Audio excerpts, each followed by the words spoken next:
Greetings and salutations, ladies and gentlemen. Welcome to Roll Hit Die Presents. Uh-oh. Let me fix that. It presents oh, No, it's for some odd reason my we're playing. my other page wasn't muted. Well, anyway, I apologize. We're playing Dresden Files, New Orleans style, with our game master Rod. And I thought we were playing oh for a moment there, Dan. well, I started giving our little entrance here, and all of a sudden I was hearing it again in my head. So that means so was our fans, or so was our viewers. Or trying to see someone about the voices you're hearing in your head. I tried that a long time ago.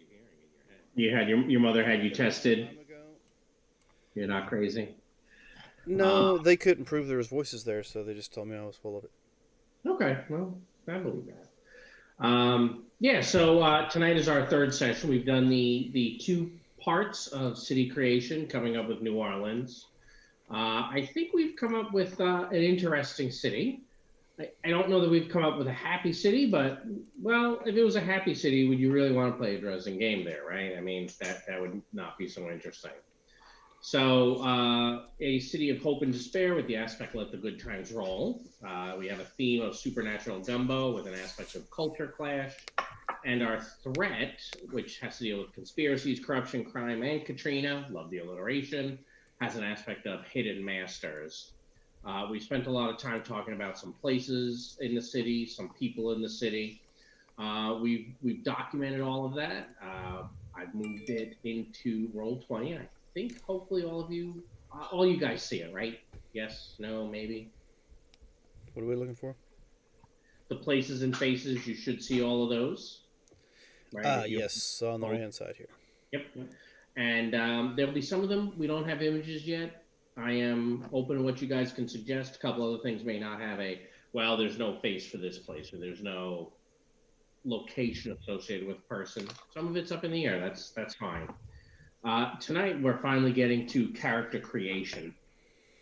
The character creation, the idea behind Dresden Files is that character creation is play. It is playing because we're going to cooperatively build backstories for our characters. So I think we'll probably the order that I have in front of me, and if anyone says no, Ron, please don't go in that order. I have Dan, Dave, Michael, John, and Robert because I alphabetized things. But if anyone says no, I don't want to go in alphabetic order because I'm not ready yet, now's the time to say. Crickets. No, I figured he'd say something. Okay. Well, why don't we do some introductions in that same order? Dan, Lever Baptiste, what you got so far? Yes, I am playing Lever Baptiste, who is, I believe we've changed recently. He is now a White Court vampire, not a White Court virgin. Okay, so White Court vampire. And that is because as the five of us have discussed, there may be some schedule changes later in the year. So I said, you know what, we'll start a little bit, tiny little bit higher in terms of the power level so we can get through the first story. Dave, I don't think you have a name for your character yet. I do not yet. Last we had talked, he was going to be a changeling, an emissary, or a knight or something like that. Have you narrowed that down? Well, so I think I'm going to go with changeling. That was kind of my first thought, and then I added the others, and I'm kind of back down to that again. Okay. I think that's gonna be best. So. Okay. Well, I do like how you put the placeholder name on him that we were just joking about a few moments ago. Yeah, I did. Yes. Yes. All right, Michael John, Gabriel Kashali. Kashali. Yeah. Kashali. Okay. I have not really come up with what he is. Well, I know that he's a swamp mage. Yeah. That's really it. He has the occult shop. He's the occult shop owner. I actually have it as one of the aspects. Well, that's one of the things we're going to be working on this evening as well. Currently, he is the White Council swamp wizard. White Count. Okay, so look at him jumping ahead and already trying to talk about aspects. Well, I'm going to still put that down. My concept. Yeah, that's an aspect. White Council. It White is. Council Swamp Wizard. Yeah, White Council Swamp The Wizard. White Council Swamp Wizard or Swamp Mage? Wizard. I'm Okay. a wizard. Oh, excuse me. I'm on the council. Yeah, all right. You are. If you are white, yes, you have all the ability to be on the council. And finally, Robert, I believe when we had left off, you were saying some sort of scion. Ooh, I see your name now. Yes. So, Timon. Yes, Timon is his first name, but he actually goes by Gus from his second name. Okay. Weird. It won't let me do this. All right. So, and Scion Investigator still. Yep. Excellent. All right. So we have 7 different aspects of character creation in Dresden Files. None of those, for the folks who are watching, are going to involve the mechanics, right? I think the mechanics, everyone has pretty much always already worked out most of that. If not, we can always do that offline. I think that's the less interesting bit. To be honest, instead, we're really going to be looking at the aspects, right? So the various phases, and we're going to make a little change as well. The first is the high concept. Definition of the high concept. There are a few different ways to do it. One of the books suggests just, hey, take the idea of your job, right? In fact, we kind of have 2 who may have already said what their high concept is. A few other options, you could do a mashup of different things, right? White Council Swamp Wizard. You haven't talked about what you do when you're for a career or anything. Although, Robert, right, you have. Assuming Scion Investigator is the high concept, it might be a little different, but it sounds like you're bringing that into your high concept. So our first phase is going to be talking about the high concept. The second is going to be your trouble. What is it about your character that complicates the high concept? What makes your life difficult? After that, we'll have the first 3 phases, your background, where you come from. We'll come up with something from there. The rising conflict is what shaped you, what made you the person you are today. And then, of course, what's your first adventure? Right? If you had a graphic novel or a case file, a book, novelette, whatever, what would it be called? And what aspect would you pick up from that? The last 2 are guest stars. We're going to change the last one, but the last 2 are supposed to be guest stars. The first is, hey, I helped this person on my left with their first story, and the person on my right helped me. It bakes into the game that the characters know each other to some extent. Typically, the suggestion for Dresden is you've helped 2 people and been helped by 2 people. With a table of 4, it's, well, then everyone knows each other. There's really no mystery. And I always felt that the guest star redo feels a little repetitive.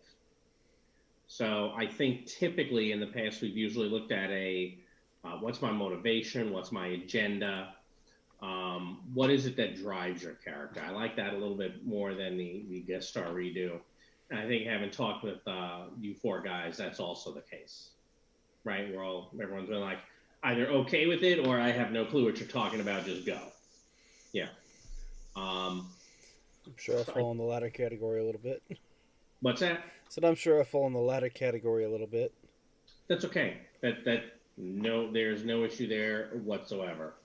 All right, so the high concept. It sounds like we have at least one of you is done. White Council Swamp Wizard. No, the White Council Swamp Wizard. Because I'm the White Council Swamp Wizard that's in New York. Okay. The is important to you. Yes. Why is that? Because I'm the Swamp Wizard in New Orleans. So when you say it that way, you're saying you want people to know who you are. Yes. That means, okay, that's great. Now, the reason I say that's great is because... over. Yes. It does. It does. And it should. It should. But every time you get screwed over in this game, I have to bribe you to do it. Right, you're going to be like, hey, you're the White Council. Yeah, Swamp or, Wizard. he knows you're the White Council, Swamp Wizard. Kind of a fake point. Yeah. Yes. Now, you guys can also do what are called self-compels. When your aspect is making your life more difficult, you can go ahead and ask for a fate point. Hey, since I'm so well known as the White Council Swamp Wizard, is that going to make it a little bit harder for us to be incognito here? You know what? It probably will. Good. I'll take a fate point. You know, sometimes Dave can answer this question or attest to this. I'll say it might, and when it does, that's when I'll hand you the point. Because sometimes you might think it does, but it might not actually. So I'll usually say, yeah, in May. Let me know, and I'll owe you a point. So, all right. So we have one aspect down, one high concept down. Let's look at Gus. I have to put Gus in quotes, otherwise I'll never use the name, right? So, do you have one for Gus? You there, Robert? Oh, sorry. I'm getting used to the name. The high concept I have is Detective Muse. Okay. And you have talked before about he is a scion descended from, well, one of the Greek muses. Yeah, Melpomene, the muse of tragedy. Which is, and I already see. Well, I think we'll cover your. Oh yeah, it's going to be in the background. Actually, it's part of his trouble. Yeah, I know. I was about to say. I see you put that on there. I figure we'll cover that shortly. Mm-hmm. All right. Next, Lever Baptiste, Dan. What is his high concept? I don't actually know how to bring it up. I know what kind of character he's going to be, but to determine a high aspect from that, I don't quite know. He's Probably white. lost child. I mean, he doesn't know where he's from. That'll probably come up in the background. Does he have a job? What's he good at? He's a grifter, I guess is the best way to put it. A con man. He doesn't see it as con man because he doesn't quite understand that's what he's doing, but he can convince people of certain things. He's more of a, I guess... He's a bullshit artist. I was thinking more along, like, yeah, I figured he'd make some of his money from either gambling or, different things. Playing people, I guess is the best way to put it. That sounds like, I mean, we can go with white court grifter or white court con man. That sounds pretty much like what you're saying. Maybe the white court grifter a little bit. I didn't catch that. You cut out. I said, does he earn a living honestly? What's honest? Right. I think we know the answer to that. So that may be something that works for you then, right? So we think about white court grifter. Does that work for you? Sounds good to me. Pretty descriptive, right? And it says exactly what you are. I think that works. Now, as a reminder, right, both for the four of you and anyone else, you're able to tweak your aspects as we play. When you realize, white court grifter wasn't.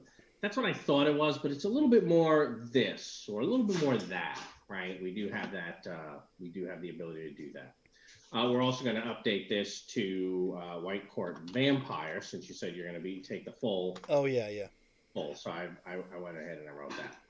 All right. So that gets us to Dave. Your to be named later. Mm-hmm. Okay. So still struggling a little bit with that high concept. Well. Yeah, so we can talk about some things. Right. So I have something EMT changeling something written there. So I don't know what aspect this would go best in. So he is a person who doesn't really have a place in the world or trying to find a place in the world. Okay. I was thinking about him as not a New Orleans native. And so what I was just kind of thinking is that he was kind of wandering around, or maybe he was on one of those like trying to find yourself kind of trips or whatever, and ended up in New Orleans because Katrina hit. Okay. And then never got out. And then, yeah, just kind of stuck around after that. And I think how many years ago was Katrina for our game? Or what? 07 is what we're doing. Yeah, What I was think it was what, 2004 or 5, and we're setting our It's game. 3 years. Yeah, 3 it's years? Okay. Prior So that to should work out pretty good. He's fairly new, but not, completely oblivious. And he's been around long enough that we can have the things where he's done some stuff here in his background, and you all may have met him when we get to that part. So maybe um, displaced. Sorry? Displaced. Displaced. Well, nothing displaced him. He just hasn't found a place. So I mean, like. So like this is kind of riffing off the changeling thing, right? As like a person who's caught between two worlds and not fully at home in either one. So I'm sort of trying to like develop that into the personality further as well. So he sounds conflicted. He is. That's not part of the high concept. Is that maybe a trouble or something else? Well, that's kind of the question. Where is this going to fit best? Right? The trouble could also be, or this could be another concept, is that he was in the wrong place at the wrong time when Katrina hit. And maybe this is maybe that's a thing. So maybe he's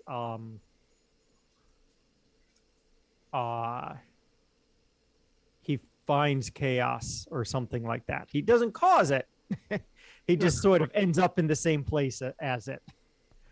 Have you determined what type of what your Fey parents were?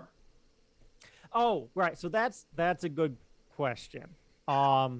So I think that would either be Summer or Wild. Those are the ones in the campaign, and I think it would be more interesting to be attached to those. I'm thinking maybe based on who he is, maybe Summer is going to fit better. I have a different idea for you, if you want. What's that? Be one of the descended from one of the Tilith Tech, the Irish fairies. Their own court. They're separate from the others, and then you're not beholden to anybody. Might make you a nice neutral party. Just a different idea for you.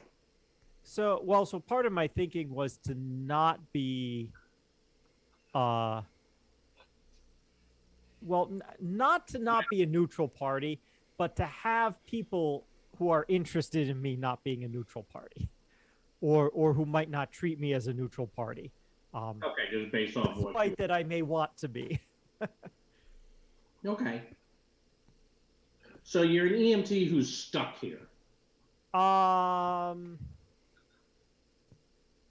we don't have a good adjective that you like to put in front of EMT changeling. Yeah, I mean. Well, I mean, I'm just trying to think of something that's good. That's like, not having his place. well, from what you're saying, it almost sounds like one of your parents may have been she. Yeah. Yeah.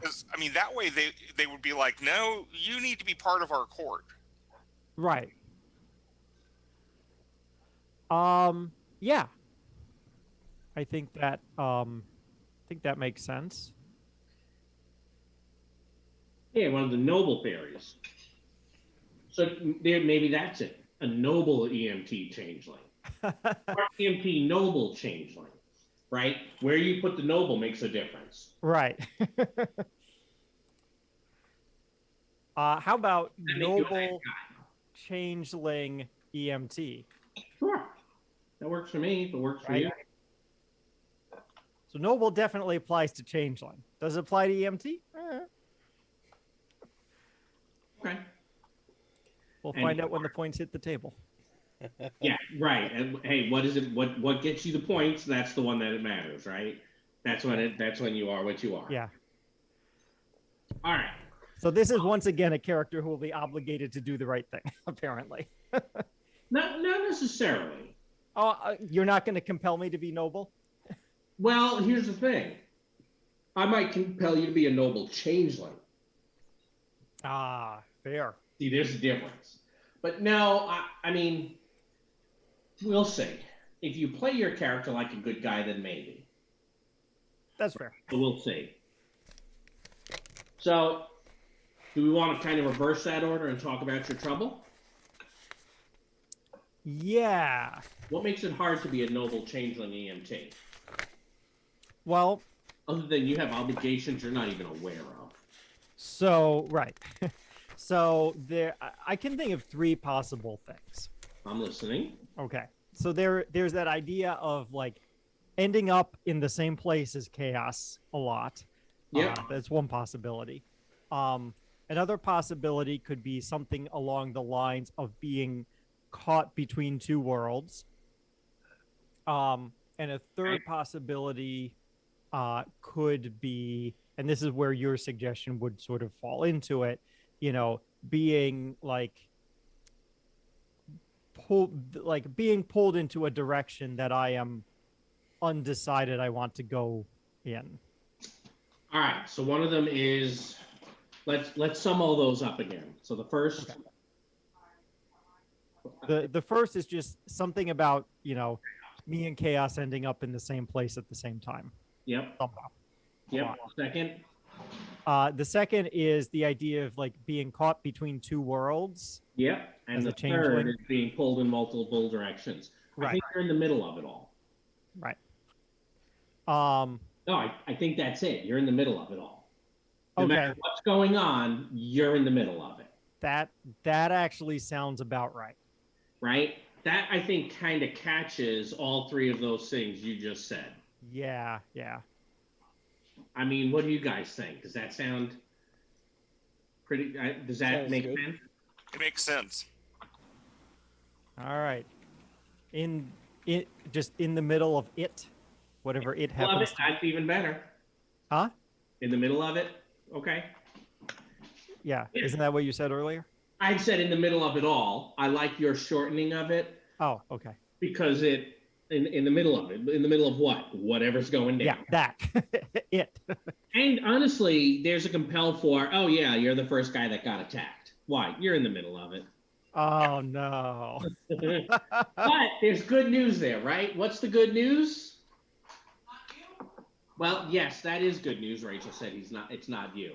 No, the good news is it'll earn you some points. That will earn me some points that I can use to stay alive. All right. So, LeVere. I just don't have any offensive combat skills is the issue. Work on defense. Remember, we're not done with I characters. do have some of that at least, yes. Which I'm gonna change the thing real quick. So you have speed. So that's pretty nice for defense too. You'll be fast. I have speed, toughness, and recovery. I'm looking. The However, it worked pretty well for being descended from one of the sheep. yes. However, my catch is not going to be that hard to bypass, which would leave me with the speed. We'll see how that goes. Yeah, right. That's it. All right. So LeVere, Baptiste, question mark, because they're thinking that same. Dan, what makes LeVere's LeVere? What makes LeVere's life more difficult being a white court grifter? I'm going to say partly it's his parentage. He actually doesn't know who his father is, but his father may know who he is. So, how does that make your life difficult? I get that very much as a background aspect, a lot more than I do the trouble. Here's the Okay. trouble: is should really be. Not really knowing. I don't know. Not knowing what he is, or not really knowing enough about what he is. So he's ignorant. Yeah, ignorant to anything, and as far as the, because his mother kept him locked away, and in that case, in that fact, he doesn't know much about anything outside of, the four walls of the cabin he was raised in. Right. So he knows the bio a bit. So A here are bit. some examples of what a trouble, how the book will define it. Some external troubles are about the difficulty of being able to do your job. Some internal troubles might be about your dark side. Some might be a little bit hard to peg down, right, between internal and external, like those that involve loved ones. And sometimes it's something you bring down on yourself, right? So what you're saying, I'm trying to figure out which of those categories it may fall in, so we can figure out how do we phrase it, right? You said your mother, is she alive? No, I'm going to say that she's the reason I'm out on my own is because she is not with us anymore, Okay. and that may have something to do with the hurricane, She died during the hurricane. which, in a sense, freed me to try to make my own way. Okay, I like that. Is your trouble then? You can make your trouble about more than just being ignorant. You're alone. You have no one, right? Right. We want to be careful that we don't make your character a loner. Oh no. Loner. Well, they won't work real well in this kind of game. Well, I think part of it might be the fact it's coping with his hunger. Okay. Because, not knowing exactly what he is, and, now that he is apparently fed on somebody till they died on him, Yep. it messed with him. I mean, he doesn't really understand what happened or anything about what he is. So Well, if he doesn't understand, how does he know how to control himself? I mean, he doesn't yet, not completely. Okay. That could be the trouble. Ignorant and out of control.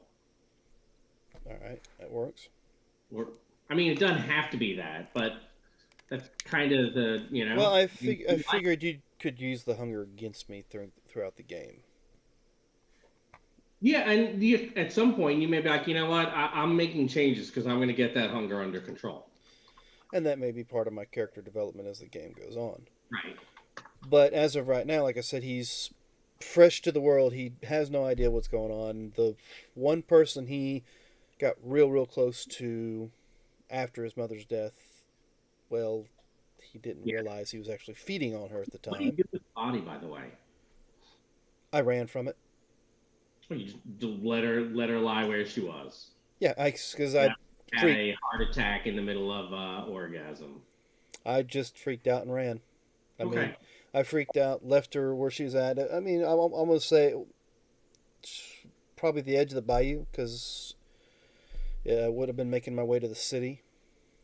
And he was kind of in the middle of the city. Well, not in the middle, but the part of the bayou, there's a big part of the bayou that's within the city limits. Yeah, but the bayou and the city are totally different worlds than once you cross over. So I was looking at it that way. Somewhere in between the actual city and the swamps themselves. And ignorant and out of control is going to apply to more than just the white court. It is going to apply to the grifter as well. Right. I figured as much. Got it right? Yeah. Look, that's what your trouble. So all your aspects should have the ability to be used for you and against you. The book recommends, hey, everything should be about 50-50. I don't completely agree with that. I think your aspects as a whole should be 50-50.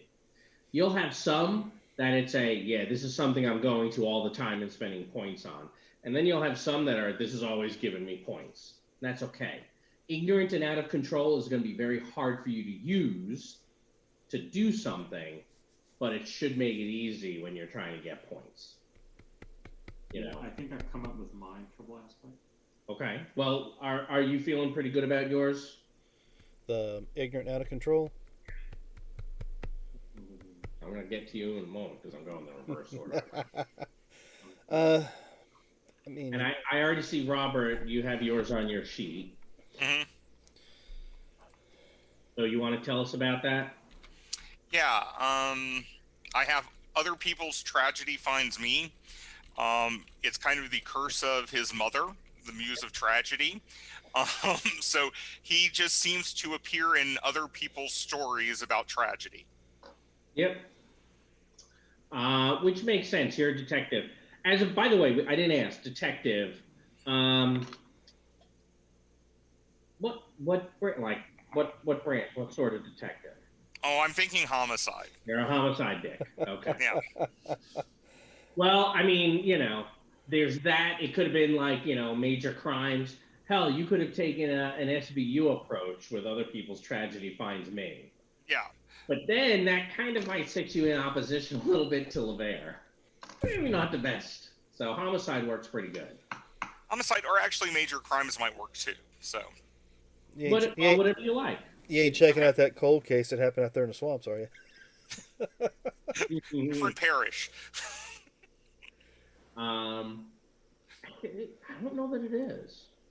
We'll have to see. Well, it's not the city. No. It's within the city limits. Ooh. Oh, okay. Yeah. So let me show you guys this map, Dan. If I share my screen, is that going to completely jack everything up on you? Nope, but I can hit the display capture so we can share it with everybody else. Excellent. So let me bring this up. Hopefully you see my web page now. There it is. Yeah. So we said we picked New Orleans. I actually went and found a map. These are the city limits of New Orleans that I've highlighted here. Oh.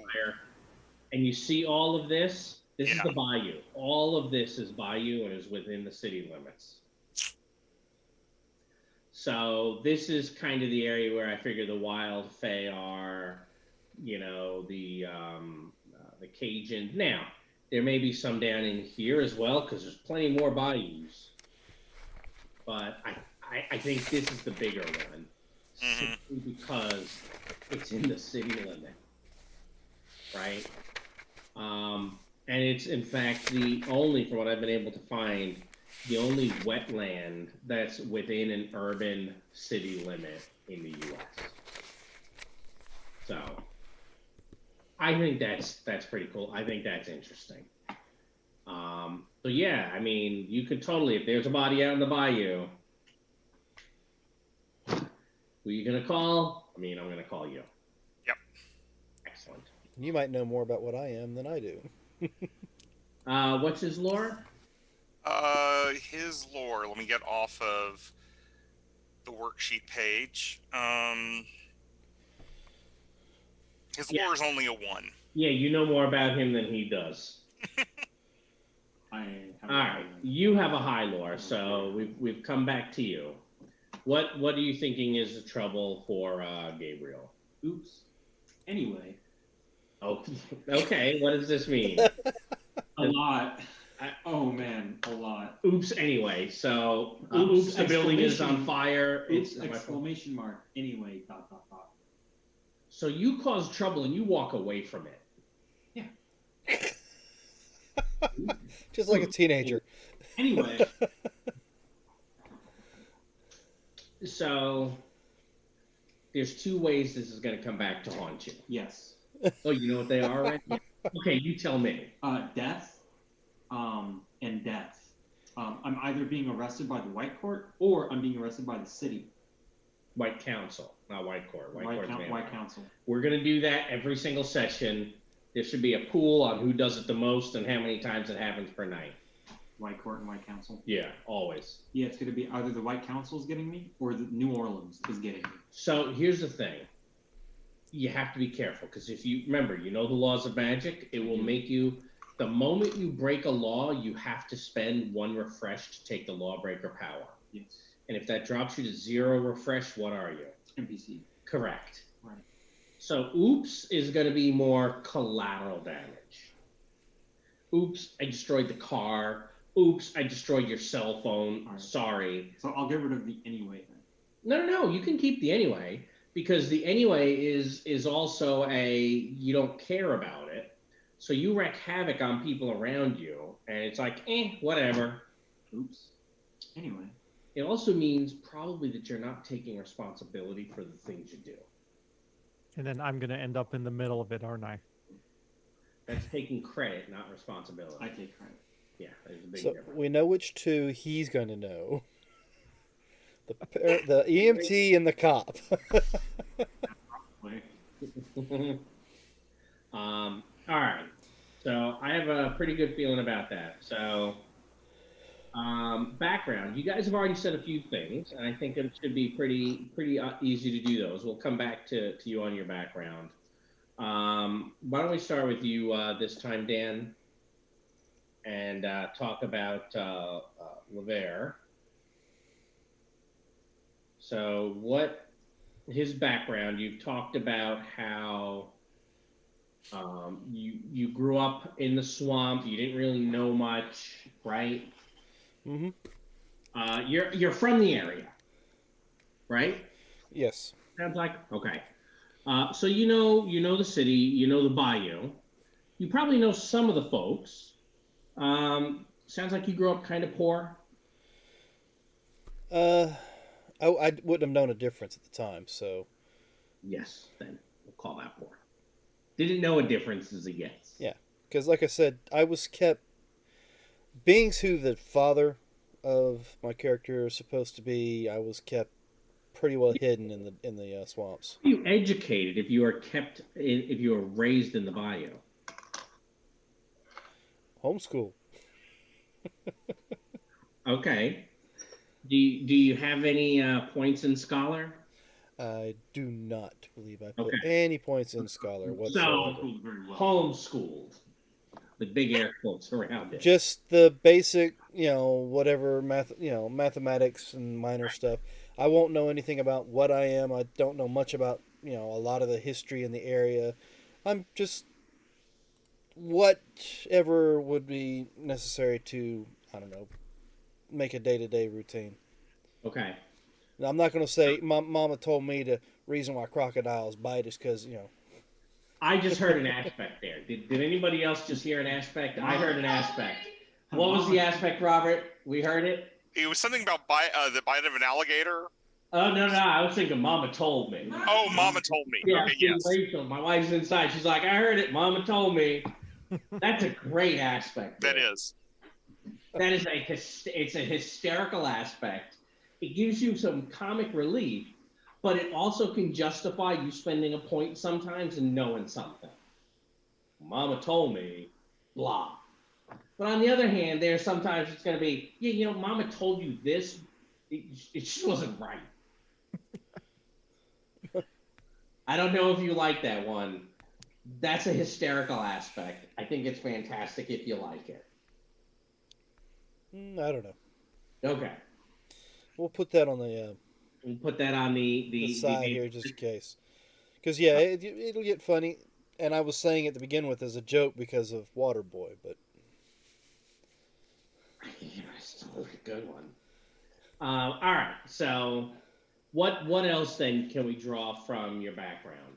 Because so far, really what your background is coming down to is you don't know anything. You didn't have friends. No. There's a void in your life. The only... You had was your mother. Other than my mother, the only person I ever think I'd say that my character would have had some sort of contact with would be... Where is he? The Cajun patriarch. Yeah. What was that? Root-Garoo? Is that who we said the patriarch was? Root-Garoo would have been the summer court. Who do we have down as a Cajun Oh, you patriarch? said the Rougarou was wild. Yeah. Wild. Sorry, he's fed.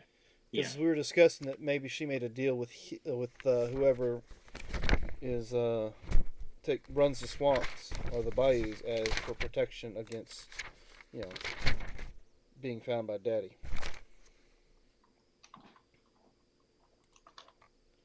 So what aspect do you have from that? You have an obligation. Hmm. Obligations to the Fae is definitely, I mean, it's a little bit of a trouble. That'll definitely earn you something, or even fairy obligations.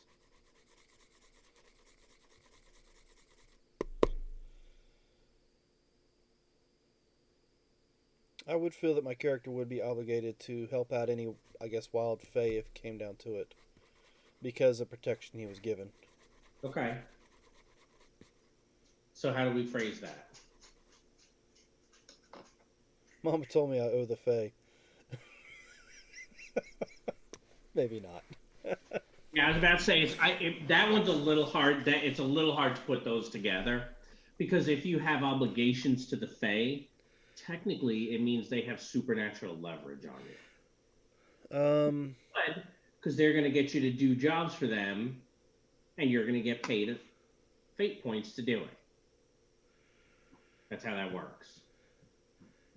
Let's see. How do we want to put it to where I can do favors for them, but I'm not required to do favors for them? Is there a good way to put that? Yeah, then that's called being employed. No, I mean, it's I choose to quit my job and I'm no longer obligated. But here's the thing: well, I mean, I know in the realms of magic and stuff, people can be, what is the word I'm looking for? Trading favors. No, it's almost like a guys.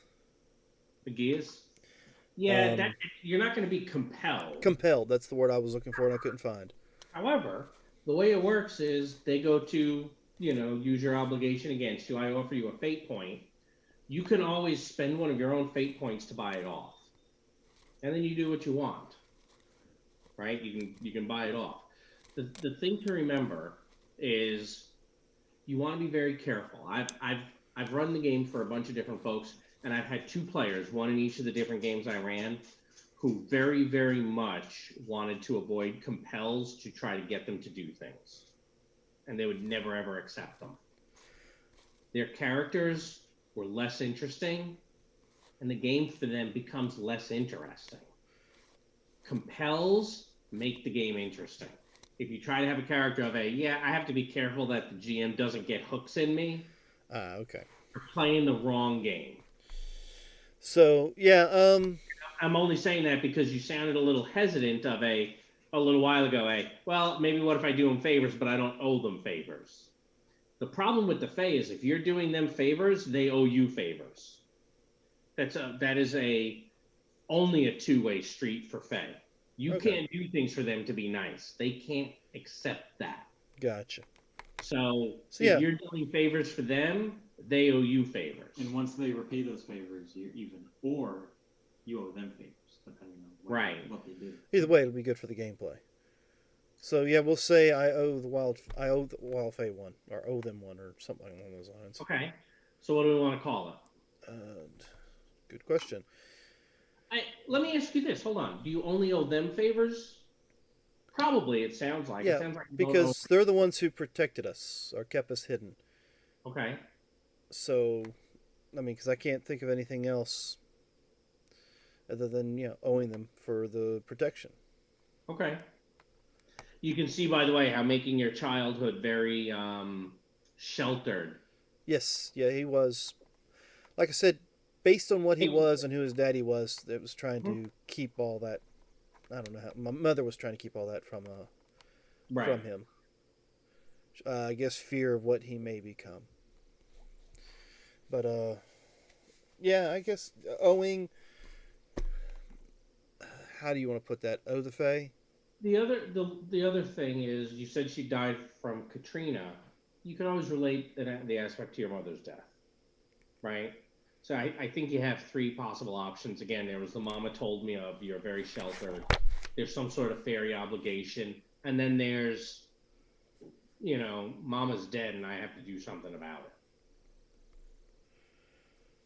That one, probably the hardest to compel because it's very, very specific. Yeah, that one, I mean, being that I had her die of a natural... I say natural cause. It could, but because of the storm, it could be something else that happened during the storm that you could bring into play, and Okay. it may change some of the aspects later. But as of right now, I just say the fairy obligation. Fairy obligation? Yeah. Okay. Don't worry, that'll earn you some points. You'll be happy you have that. I'm sure, and I'm one of those players that will probably not buy any of these points off. You don't want to, except for when you do. And we'll talk about that because I like to take something out of Fate Core and add to Dresden Files called escalation. Now, we put that fairy obligation under the phase aspect. Yeah, the phase aspect on phase 1 right here. So fairy obligation, I just Oh. type it in. You're still Like doing that. it. Gotcha. And real quick, I'm going to click to your character sheet. Hey, look, it'll put it right here as well. There you go. Cool. Yep, it lines them all up for us. All right. So we've talked about your background. All right, Gus. What about Gus's background? Do you already have that? You're kind of moving pretty fast, Robert. So what have you got for? What does Gus have for his? Oh, I see your story. You've been putting it in there. I'm starting to add in as these are things I've thought of. So Yeah, no, I like it. I just So- haven't decided if this is the toxic helicopter godfather. Toxic helicopter godfather. I mean, he pops into his life and then pops right back out. He's But there every toxic Pride is- parade. Toxic is bad. Yeah, I know. I'm overindulgent or over involved is another way of putting it. Okay. I just haven't decided the exact words. So, did your character grow up in New Orleans? No, he was born in Scotland and raised in New York. I have to add that in. He came to New Orleans for college, for Okay, so education. he's a transplant. Mhm. Okay. Because it sounds like so many other people are from here. I thought a transplant would be nice. Yeah. And then I thought half the of same you thing. are. Half of you are from here. It sounds like. Half That's of us fine. are from the swamp. Nobody's actually from the city. Mhm. No, the swamp is part of the city. Here, technically, for our city purposes. Okay. You knew what you were growing up? Yes, because of who my godfather is. How does that affect your childhood? I'm still kind of working on that. But considering all the learning and stuff, I kind of have a feeling he was pushy. Okay. Learn. So you weren't spoiled. You were driven. Yeah. Okay. Yeah. You didn't get to have. So it wasn't a fun childhood. It was a working childhood. Oh yeah. Okay. Yeah. That's why the word toxic came in, because it's kind of like that lack of empathy. It's like, this is a kid, not one of your agents or one of your priests or one of. Are you still driven? Well, okay. It's going to come up in the rising conflict. Oh, that's okay. So you're telling me wait for it. Yeah. We're dialing back a little bit then. Okay. Yeah, because the next one is going to be hero in training. Oh, is that you've already come up with the rising conflict? Why would his godfather be pushing him? It's like he's a he's a child of a goddess, so he's going to be a hero. Right. So we're going to be singing, the what is it? The "Can You Go the Distance" song from Disney's Hercules. Yes. I can go the distance. That's the one. Okay.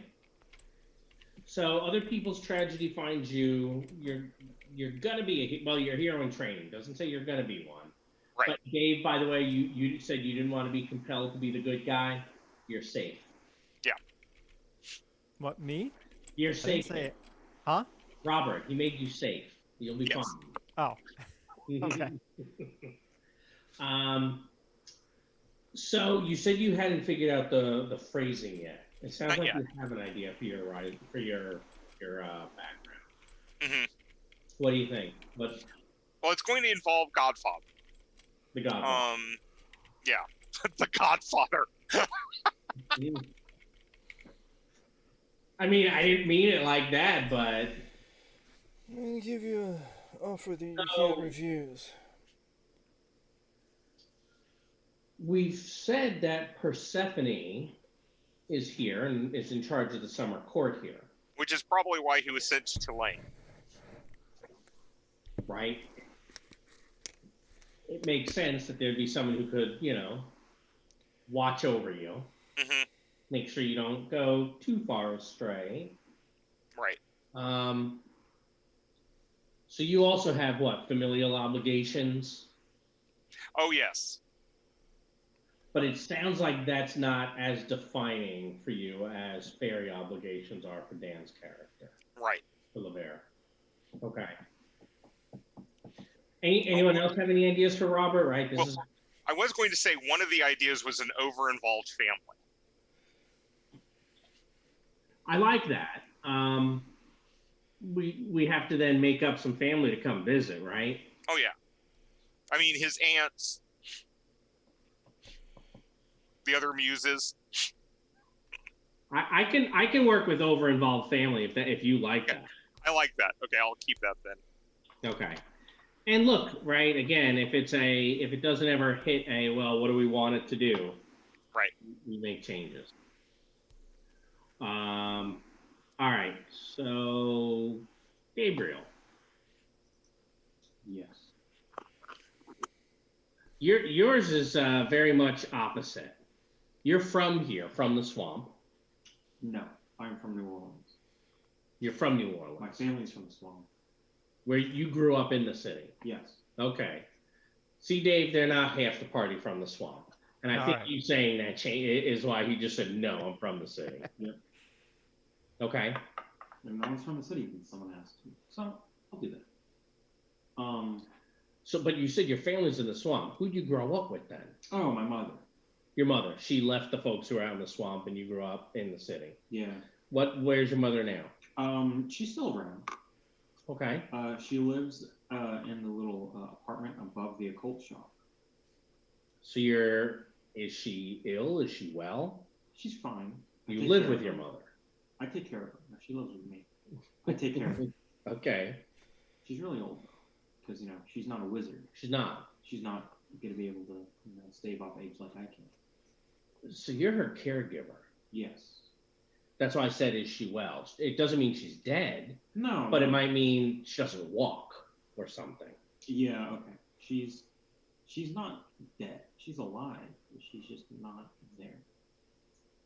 So what does that mean? Like your mother? No, I'm joking.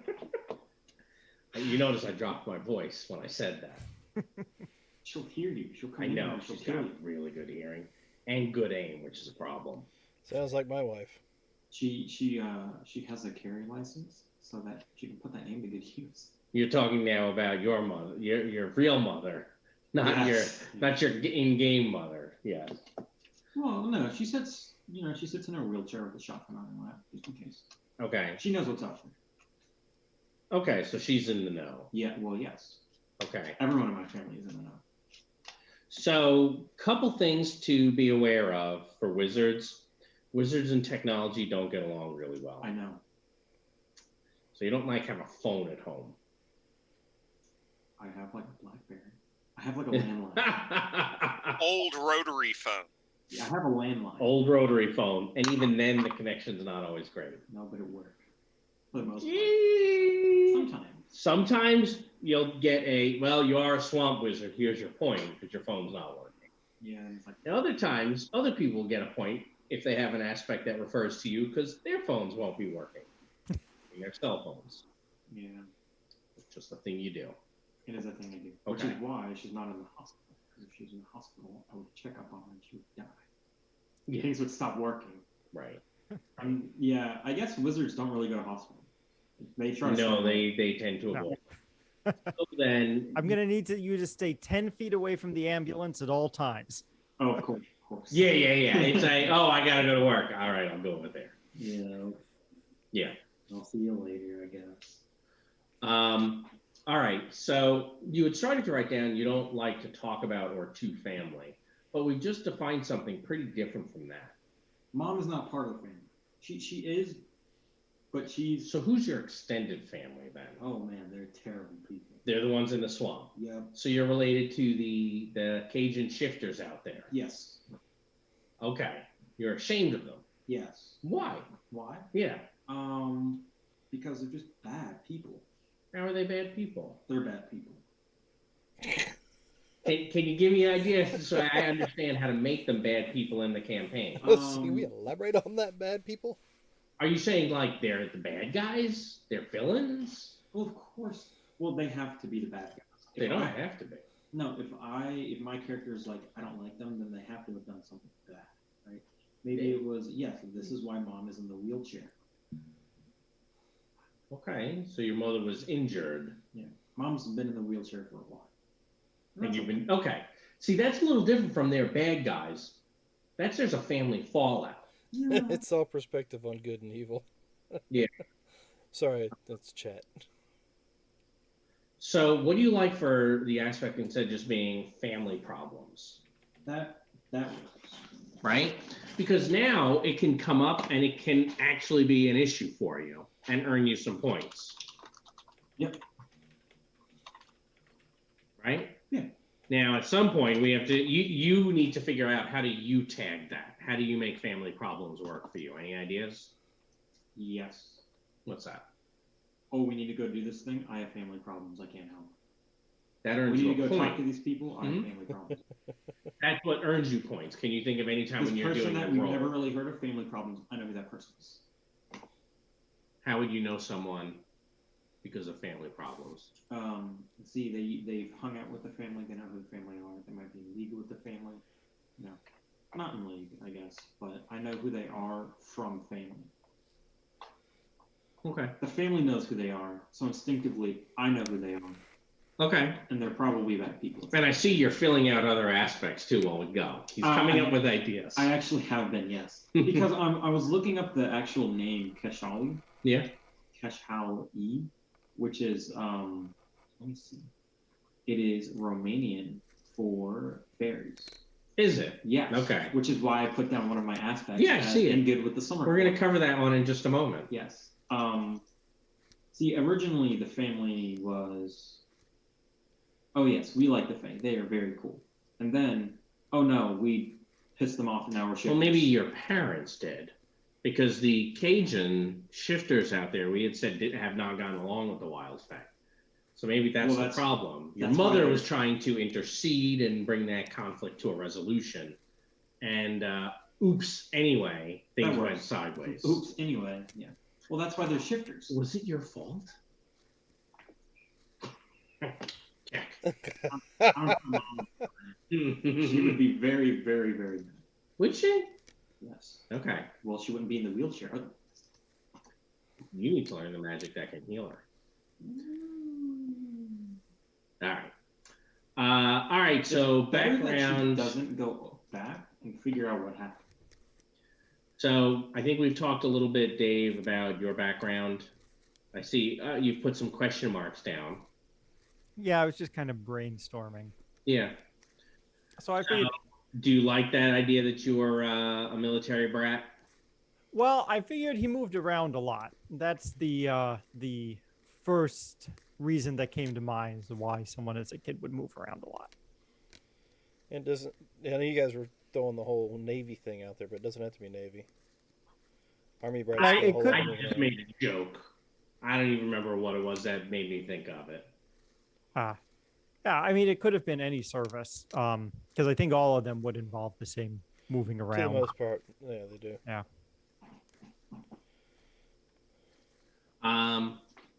Yeah, what are some other things? I mean, if you're moving around with your parents, it could have been one of them told you it was his or her job.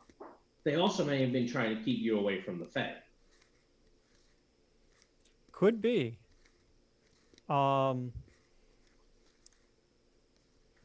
Could be. So then the other thing, so I was trying to figure out because I don't know, did he find out at all that he's a changeling at this point, or did he find out when he came to New Orleans and one of the summer court approached him? So that's something It could have been a little bit of both. He knew he was different, but he might not have talked about it because different for a teenage boy is bad. right. I mean, definitely, definitely like knew something was up. I don't think you could not. Right. But The question is, did he know what it was? it sounds like no until you got here. Okay. That's what you're telling me, I think. And then once you met the Summer Fae, they told you what you were, and that changes things for you. Right. That might be one of the reasons why you stuck around as long as you did. Gave you roots here. Could be. So do we have an aspect there?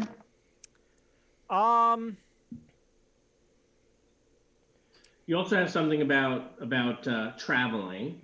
You were out for a while. Yeah. So something about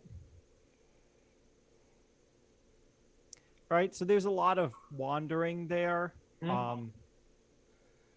But obviously, like an aspect that's going to make me leave the city. It's not when everything is happening here is not doesn't the way necessarily to go. mean the city. You could have like an aspect of can't stay in one spot long. Maybe. Yeah. Yeah. How many different apartments have you lived in New Orleans since you've been here? You know, different neighborhoods, different jobs. Yeah. Well, maybe that's why you stay. We're going to get into the job. Like since coming to New Orleans, he's kind of settling into a job at least. But okay, and it's one that takes him all over the place. He is a noble changeling EMT after all. Yeah, and you like being the EMT. I think it sounds like. So far, so good. Well, that's a job that makes you move around the city a lot. You're not sitting still at any point in time. That's true. So there's a lot of stuff there. I'm not sure how to unpack that to an aspect right now. Yeah, I mean,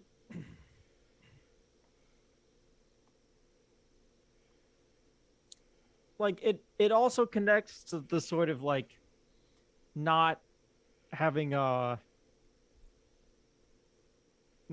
home, not having like a place to belong. Mm-hmm. Would it give you trust issues by any chance with new people you meet?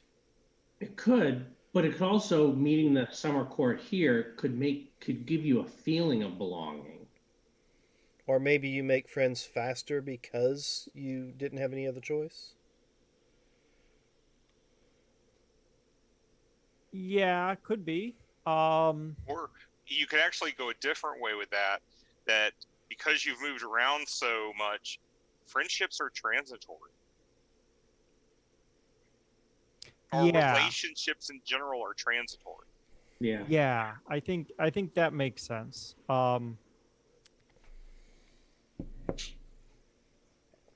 So right then this is kind of what I had said to Dan. We want to be careful about being too much of a loner, right? You could end up with like transient relationships, but then, hey, how do you form relationships with the rest of the party? Well, I think it has to do. So I think that ties in well with what Dan said, though, because it doesn't mean not having relationships. Yep. It means, you make friends quickly, but also that maybe that's not going to last. See, where I can see this being tagged in a negative way is anytime he rolls contacts. Yeah, that's true. Absolutely. I was thinking it could also be looking for a connection. Yeah. And that might be connecting with the summer court, connecting with people, connecting with your patients. And that could also mean you might connect to an enemy. Yeah. Looking for connection might be good. And honestly, in terms of, let's face it, it's in Dresden Files, it's a matter of time before you get into some sort of mysterious situation and trying to connect facts as well together. Now you have a way to put 2 and 2 together if you're looking for a connection or connections, right? Yeah. So is it looking for a connection or looking for connections? I only say. I mean, I wrote down looking for connection. I know it's just grammatically awkward for me, but okay, I'll try to live with it. Huh? What's that? I said it's grammatically awkward, but I'll try to live with it. Well, I guess it could be looking for a connection. I didn't want to restrict it to one, but an aspect gets used more than once. So I could be looking for a connection. Well, I like looking for connections. I think for another one. You know, works pretty well. Looking for connections. You always need more than one. Yeah, looking for connections. Yeah. And I think that's kind of what you were saying there. Yeah. All right. Well, rising conflict. We did first. I think who here has not gone first yet for let's talk about my aspect. I think we're back on you now, Dave, right? No. We did you. It looks like all of you have gone to say almost at least one thing. Well, I guess we could start with Gus since he's already picked his out. Hero in training. Okay. Yeah, I mean that makes it pretty easy. I'm reading what you have here. So, yep. Grew up in Manhattan, a little bit spoiled. Oh, and athletic scholarship. Yep. Okay. Because, yeah, athletics and scholar are both at the same level right now. So. Oh, they are. Okay. Yeah, they're both at fair. Okay. All right. I think we already may have. So, and again, this is now we're in the rising conflict. This is kind of where your high concept really begins to develop, right? Mm-hmm. It could be while you were in college. It could be I'm a little bit older and it happened later. That's okay. It can be just about any time. Michael John, for Gabriel, you've gone with a cult shop owner. Yeah. So you opened the occult shop up a couple of years ago?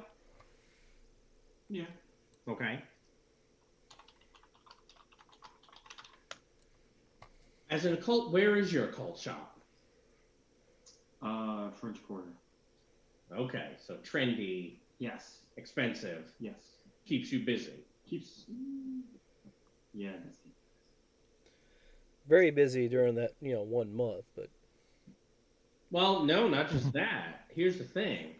So he's defined. I have this property, which means he's got to take care of it, right? Mm-hmm. That's how it's going to compel you. Is I got to take care of things. Now you can also do oh crap, I got to go back to the shop and do this. But when you're doing any sort of research, you can tag. I'm an occult shop owner. I already have these books. I do have these books. I have these things, in fact. Right. So it'll make it easier for you to build rituals and to do occult research. Yes. But I think it's a pretty good perk, and you've very specifically said where you want it to be. Yeah. This makes sense. Can you guys think of any other ways to gain points, spend points? That's one of my resources is that it's good. Okay. I have good resources if I'm. Okay, so with good resources, your store is actually doing okay. Yeah, it's not doing bad. If you had lower resources, yeah. So And I mean, you could also tag it as a problem spot. Something's happened. I can, yes, but you'll earn points when that happens. I will earn points. Now, I can never use it again. Since your mother is in a wheelchair, you said she's upstairs. She doesn't come down to help run the store. No. Okay. She's upstairs. So you need someone there who's learning to run the store. Yeah. We'll need to define his or her name in the relationship at some point. Yeah. Yes. Right? I mean, that's an important thing. Hmm? So it doesn't have to be right this moment. No, but it doesn't. But at some point we need to talk about that. And if we look here kind of at the worksheet, right, what shape, what shape you, this is, no. The rising conflict, right? Ask some of the questions. Who are the prominent people in your life at this point? Did you choose to open up the shop by yourself, or did someone give it to you? It is my shop. You opened it? Yes. Okay. Have you come up with a name for it yet? No. I have to do that. Yeah. Yeah, that's an important thing. And you'll want to record, like, name of my store, like over here, stuff like that, right? Mm-hmm. Why an occult shop? Why an occult shop? Yeah. Because I'm a wizard.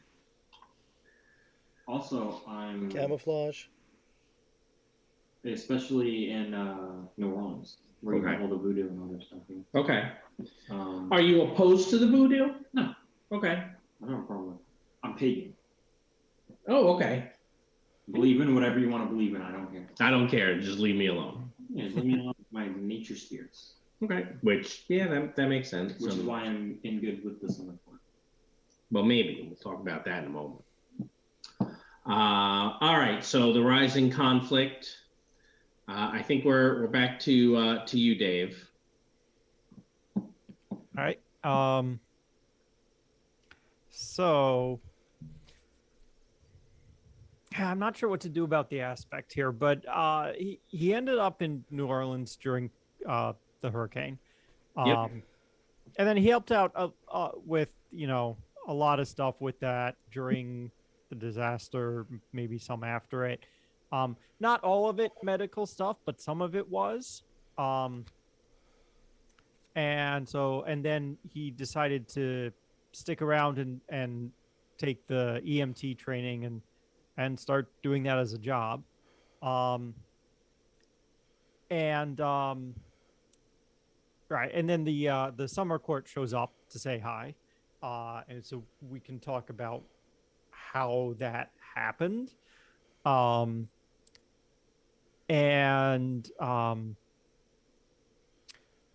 don't know if this would be relevant or not. We had talked before about taking a stunt for some of the medical stuff. Yep. And I was thinking, what if it's not a stunt, it's a power? So we could build it sort of under the same terms that you would build a stunt, but you call like it a power, healing power. Yeah, a fairly minor healing power, but it can be combined with mundane healing skill as well. Okay. And together are, more than either would be alone. Yeah, we can work on something like that. And in fact, that's the ability to heal is pretty summary. Yeah, that's what I was suddenly thinking about that. Yeah. So it sounds like then there's an aspect here about like summer power or something like that. Robert's smiling. Do you have an idea for us? Not completely yet. Okay. But there's something coming. Okay. Oh, I don't. That sounds foreboding. Continue talking. It'll percolate. Okay. So I don't know if you had any thoughts about like what's going on with the summer court around here, Rod, or anything about the characters beyond what we'd already talked about, or anything like that. I think that's it. I have down what we've talked about, and we know that Summer. Let me go back to our document here. We know that Summer is at odds with the Wild Fae. Yes. Right, and they, both of them are trying to kind of increase their influence in the bayou, but the Cajun shifters out there want nothing to do with either of them. That's about it. I haven't formed any here's what's going to go on with the summer court yet. Okay. So the summer court personalities we have are Persephone. Yep. And her assistant, who I'm trying to find on the sheet. So let me show you something really quickly here. I'll share my screen again with you guys just so you can see what I'm doing. Uh-huh. So on everything that's been built, if you see this button right here, like when you go to the journal page, you see this button I'm hovering over? Yeah. Literally looks like a price tag. You can find all the things that have been tagged. So if you press summer, Oh, find any places and faces tied to summer okay. that you're able to see. Yes. Excellent. So let me look at that. So that should hopefully make it easier for all of us. Like, and feel free to play around with those. You'll notice when you press it, hey, there's a bunch of different things in there, right? You said there's a little arrow thing to click on? Yeah, does the tags not show up for you guys? I don't see it. Oh, that's a shame. Then type summer into that bar and see if anything comes up. Tell me you have the bar. Don't see no bar. There's a bar under the little like eye info Let me tab. go look at his computer. So come right over here. Nope, that one. But I'm not getting anything for summer. Oh, there's no search feature for you as a GM as players. No. Ah, too bad. Well, sorry, I thought there was. So Yakus, Yep. is the major domo, right? Right. Face of New Orleans Botanical Garden. Oh, you link them to each other. Yes. Oh. Done some of that as well.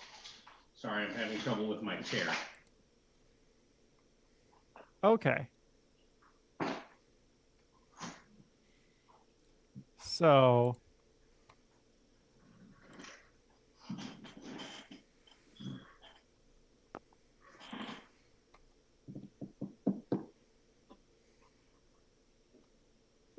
we've got Yakus, we've got Persephone. That's all we've defined so far.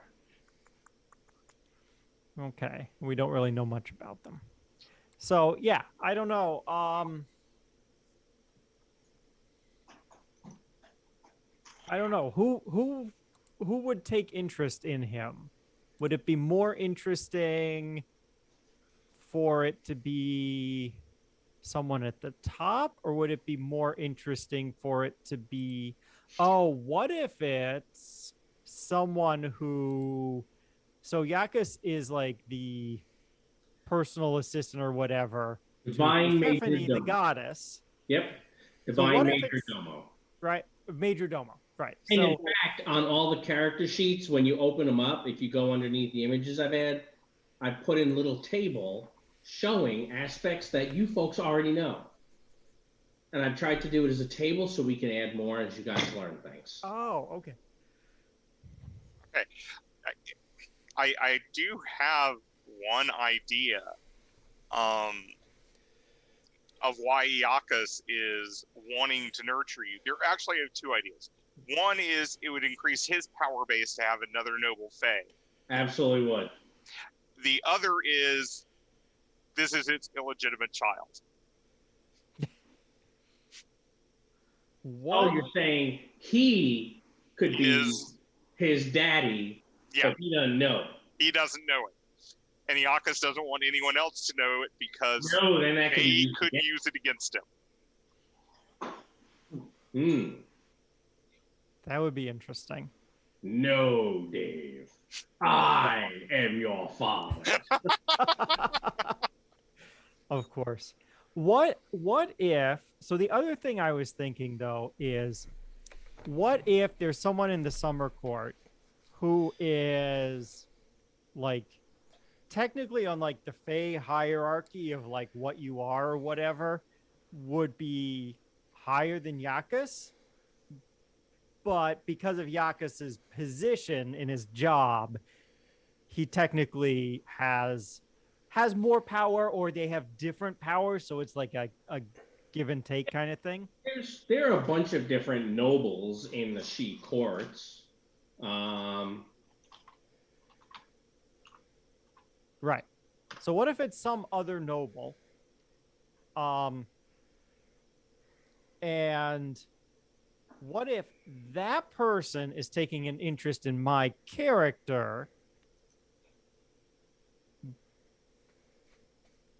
in order to whatever for their goals? But without necessarily knowing that Yakus is my father. So the summer court are trying to manipulate you. It sounds like is the aspect. I mean, is that not what Fae do? 100% what they do. Absolutely 100%. And then Yakus either maybe also doesn't know that he's my father, or knows that he's my father, but for whatever reason relating to that, he wants to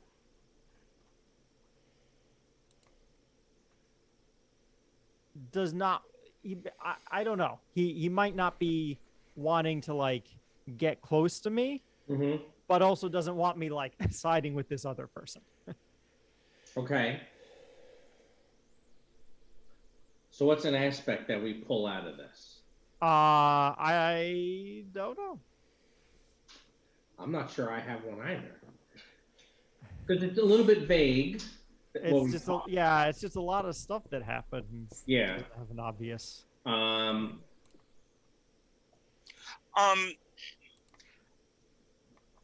And there's the other side of like what we talked about. So it doesn't have to be a summer court aspect either necessarily. That's true. Okay, from Blazing Saddles, pawn in a game of life. In the game of life.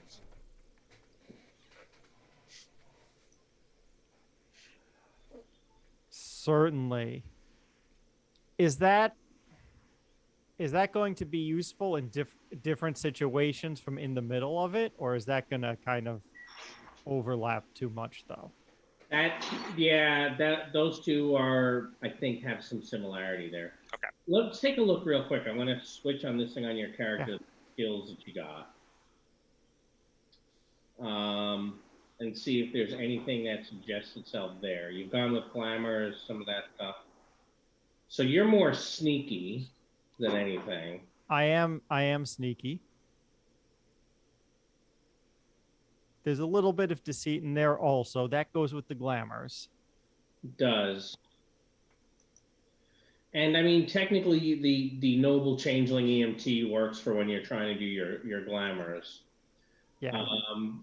You have a little bit of social, not tons and tons. Pretty good scholarship, you know things, but not much in the way of lore. In fact, no lore. Right. You also got you don't know a lot. You know there's a supernatural, but that's about it. Right. I know it exists, but only because at some point it smacked me in the face. Right. You're a little new to this. Huh? It sounds like. The problem is, new to this can earn you all sorts of points. I don't see how you'd spend it. Yeah, it would be. I don't know. It would. I could spend them when I'm doing something for the first time ever. Instead of learn by doing. yeah. It's the opposite of that. Hey, I'm new to this. Yeah, you are. Well, I'm actually, if you wanted to do that, then you could just go with better lucky than good. Right. Right? That's getting a little far from tying into anything we talked about, though. Correct. We are. Yeah. The last two questions under what shaped you say, what were the most significant choices you made? Is there anything more significant than your choice to stay in New Orleans? Probably not. Why did you stay in New Orleans? You stayed in a city that had just been ruined. Why? Yeah. Well,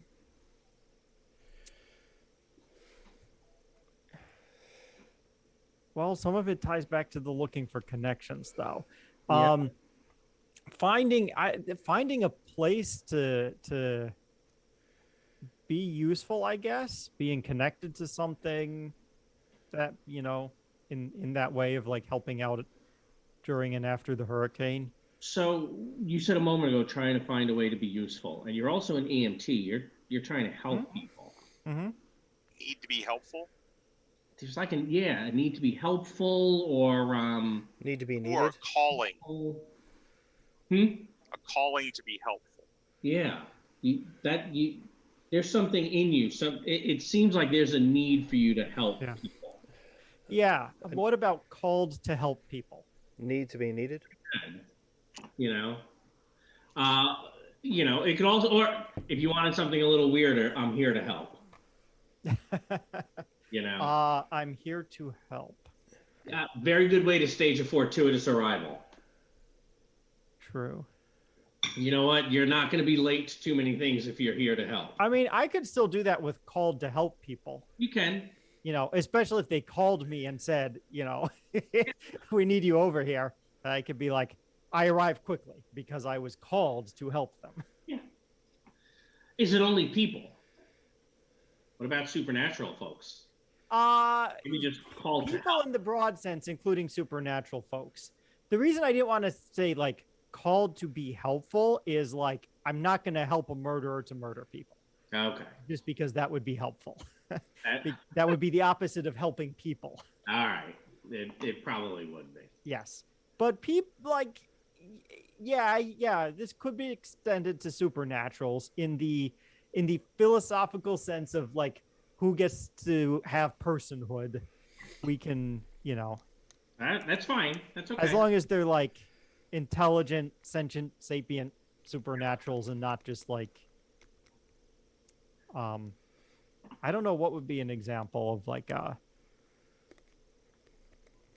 mindless, not sentient, supernatural, and Things from the like, never. Construct. Construct. Yeah, right. Yeah. Right.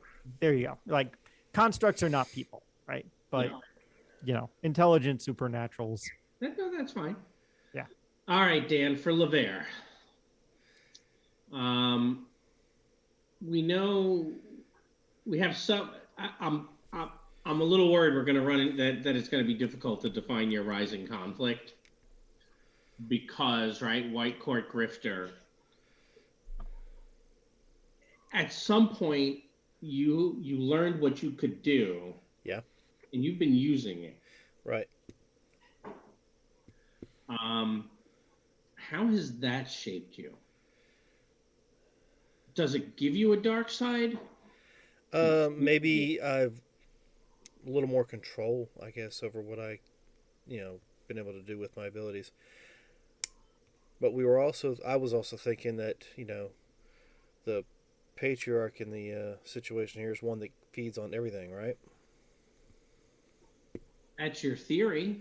That's me as a player's theory. Me as a character doesn't know anything. That's the player's theory. If I might, not instead of a drifter, you're a rogue White Court vampire. Oh, you're saying instead of he's not part of any family. He has not been acknowledged by any family. He doesn't know that there are even families out there. No, I don't. Yeah, I don't know any of that. The only one who, other than myself, would probably know who my patron was or my father was would be Wild Fey. Rougarou? No, that's Shifter. You have that listed as a Shifter. I thought you guys said you wanted the Rougarou to be in charge of the Yeah, he's in charge of the Fae. Oh, Yeah. okay. I just was looking him up a minute ago, and it showed him as the Shifter something or another. Is a shifter. Yes, he's a wild face shifter. But he's still a wild. That's his aspect. Gotcha. Oh, and So- I misspelled wild too. He would be the only one other than, my mother who would know who my father was. Yep. So I was thinking that maybe they're looking for me. So Because he would know I exist. Who is looking for you? The patriarch, the father. Okay. How does this give you an obligation? Sorry, I'm looking at your sheet. How does this give you an aspect? Always hunted? No. Or being hunted, I guess. How do you spend points on that? No, I have no idea. Why? Like I said, I'm new to the whole. I know. That's okay. So is Michael John, right? And look, that's why we do character creation this way. That's why the game is designed this way. Something that you had said a little while ago was maybe you learned some control about your power. I'm wondering if maybe we didn't get the right trouble for you. I think the ignorant is still there. I do think by wanting to make your character so ignorant of everything, I'm worried we're handicapping you a little bit. Because we keep having to tie everything back to that, which means right. all the aspects have so much overlap that they're not going to be super duper useful. So change it from the ignorant out of control to. I think so. Because otherwise, you've gone so far into the I'm all alone, I don't know anything. I mean, yeah, I guess after a few years being away from being in the city and You've after learned the hurricane, I've had to learn something, yes. Now, you may or have else there'd be learned. bodies lying everywhere. Right, right. And the white court would notice that and they would not approve of it. So I mean, it could be they know what you are, and obviously there could be a number of folks who could be your parent as far as they're concerned. But But nobody has stepped up and said Wilder, anything. you might be a bit more of an outcast to them for a few reasons. First, do you act like a white court incubus? Are you seducing every person you meet?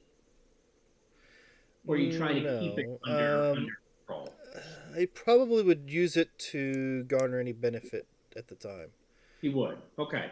Do you feel guilty from the woman who died? That he does. Hence why he hasn't got any lasting relationship with anybody else. I think maybe that may be a little bit better for your trouble. Something about, you feel guilt and remorse. Most white court don't. Right, because Right. they've been raised to not think along those Some of lines. them, but it's also their nature is that why would I feel remorse because I had dinner a little while ago? Yeah. Why would I feel bad that I enjoy a nice steak? So we say what ignorant and I don't know ignorant completely applies. I do like your rising conflict of seeking control or something like that. And that makes sense for a white court vampire. White court care about control. It's not about what can I physically do to you, although they have powers, don't get me wrong. But if I can get you to do what I want you to do, I have control. So I like a minute ago, you said you were gaining control. right. Your trouble, I really like what Robert had suggested a little while ago. If you're kind of an outcast, All right. if that works for you. Yeah, because I was going to play him somewhat like that. And I mean, He doesn't have he doesn't have. have a house. He's And homeless. well, I No, mean, he stays at her house, or his house, whoever's the house happens to be that week or month. I don't know if he'd do that at this point in time. Still trying to deal with his control issues, but he'd stay at. So is that what shaped you here? Are control issues? Could be. And your trouble aspect then can be, you could go. You still want somebody ignorant in there. You can go with ignorant outcast as your trouble. All right. Right? That's still you don't know much, but you can see how we've separated what you don't know from any control issues. Right. I've picked up some things over the last few years of living on my own in the city. Yeah. Additionally, you know what? As an ignorant outcast, there's a tag here for you where you can spend points for I know how to survive on my own. I know how not to get lost. There's a bunch of things like that. An outcast has to learn a degree of self-sufficiency. Right. And so while you may be an ignorant outcast, it could be that's how they see you. Doesn't mean you're ignorant altogether, but as an outcast, you've learned a degree of self-sufficiency. And control issues can be you don't have as much control, or people are trying to control you, or you're trying to control people that you shouldn't. You see how it becomes a little bit more broad and it should then be easier for you to use. Right. Okay. I think we've still kept the gist of what you were looking for in terms of a mama raised me in the swamp and I don't know what I don't know. Right. Does that help? Oh yeah, it works. Yeah, I feel because otherwise I'm just worried that we're going to end up with so much of a how do we get back How do to we, this? differentiate the between the aspects? Yeah. All right. So what do we have left? We have phase 3, 4, and 5. So we are a little bit more than half done at this point. I think it's probably a good time to take a few minutes and use the restroom, et cetera, since it looks like 2 folks have already got to do that. Sorry, I couldn't wait. No, 2 who aren't at the computers right now. So it's 20 to 9. What do you think? We can be back in 10 minutes? Sounds good to me. So, ladies and gentlemen who are actually watching us, we'll be back in about 10 minutes to continue our creation of our Dresden File New Orleans characters. So, be right back.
And we are back from our little break, ready to continue making our Dresden File characters. And almost done, in fact. So the first story.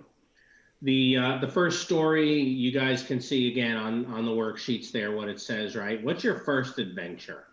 Does anyone have an idea of here's my first adventure. Here's, this is my pulp novel, my graphic novel, etc. Anyone have one? Yes. You do. Go deal with those shifters out in the bayou. Okay. So man, looks like mom's in a wheelchair now. Oops. Anyway. So what? So first, what's the title of the story? Because you'll even see it says story title on that sheet right there. See, we have the events here. We have the title here. So what's the name of this story? I don't know. I mean, One Dark Night in the Bayou.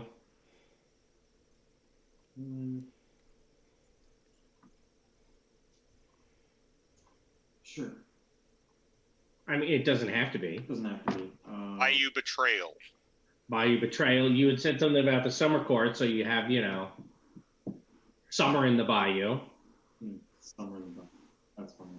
Yeah, it'd be hot and muggy, right? So we can go summer in the bayou. And in that's your story. So tell us a little bit about what went down, because we kind of do need to know. Yeah. So see, I'm there because, well, Yeah. they don't really like the thing, or the summer court. And the summer court doesn't really like them. So it's, Nope. hey, they've done some bad things. They've kind of hurt our name. They've offended us. They've said things about us. You're their family. Go deal with them. Stop and regret it. Whatever. Just make them. So stop. Summer came to you and said, "You make this right with your family." Yeah. And you tried to make it right with your I family. made it right with the family. Did you? I made it right with the summer court and the family. I didn't make it right. But that between cost you. me and the family. Okay. So, and I mean, that's why you said bad things happened. Yeah, stuff escalated, bad stuff happened. Mom's in a wheelchair. I'm now taking care of mom. Oops. Anyway, I got the thing done though. Anyway, you got the thing done. So that's okay. good. That's awesome. So you have your suggested aspect for that as in good with the summer court. Yes. But if there was a little bit of an oops, are you really in good with them? I'm in good with them. The oops is why I have family problems. That's true. Well, you haven't talked about anything related to your actual magical abilities yet. Or aspects, or Yeah. So, for example, let's look real quick. Let's go over to your spellcasting sheet, right? You said you're basically Earth is kind of your specialty. yes. So, with what happened there, is there a way that relates to your geomancy, your Earth magic? And the reason I'm asking is we already have a bunch of ties to the various groups. Do you want to have an aspect that when you're throwing your magic around, you have a go-to? Or What do you mean? more than one go-to? What do you mean a go-to? So you want to have ways that you can tag your aspects, because tagging your aspects justifies how you spend points. Yes. So if you had, like, let's say you went with summer trained geomancer, that indicates that you've been you're good at geomancy, earth magic, but you were trained by summer. You might owe them a little bit, but it might also mean your geomancy takes on a summery feel to it. Yeah. But anytime you're using geomancy, you can spend a point and either re-roll the dice or put a +2 on it, because I am a summer trained geomancer. That worked, but I'm even with the summer court. They asked me to do something, I did it. This is my payment for. Hey, I got it done. There's there's not really any obligation in there, right? In summer trained geomancer, do you guys hear an obligation in there? I don't know. What do you think? Well, they trained him. Yeah. Summer that's why court he's doesn't do stuff for free. nope, they don't. But like you said, you did. You're saying your family problems and oops anyway covers that. They might not see it that way. It might earn you a couple of points, but remember, you can always buy them off. You're like, no, I don't owe you anything. Here's a point. But it still gives you. And look, if you were going to say in good with summer, you don't have an aspect of your own that you can tag. It's hard to create an aspect on you that lets you force an obligation on someone else, Okay. right? Because it's defining you. Now, if you have an aspect for trades and favors, then you can, because it'd say, well, you know what, I did you a favor, and now the person does something for you, and you're getting something for your point. That's a little bit different. You don't seem the type who trades in favors, Okay.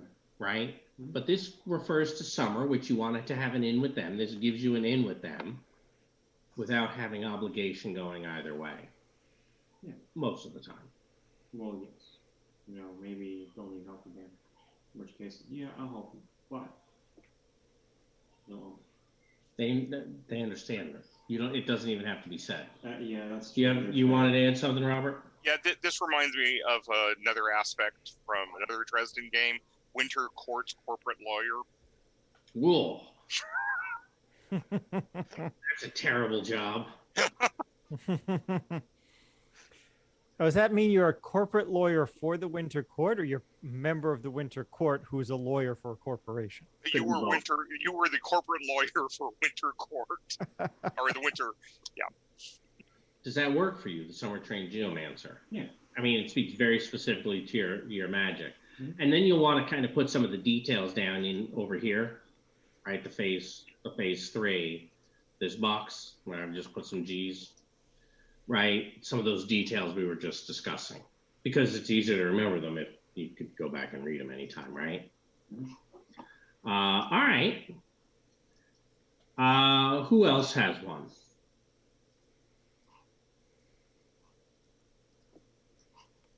Anyone? First story? Oh, sorry, I was writing it, but go on, Dan. I was just going to say, so far I just have a title and kind of an idea. Okay. The title is Bad Start in the Big Easy. Bad Start in the Big Easy. Okay. Now, this is after your encounter with the woman, right? Right. What happened? Well, due to my guilt over what happened with the female in question, I come across a gang accosting some woman. I hear her scream for help, and I step in.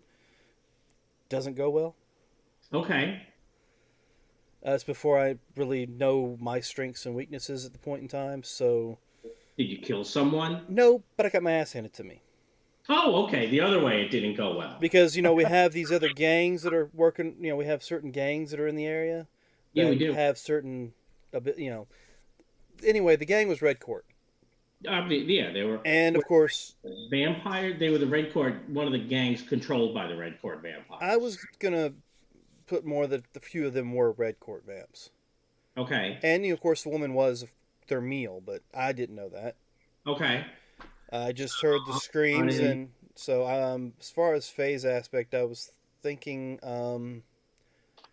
Remorseful White Knight. I don't know if that works.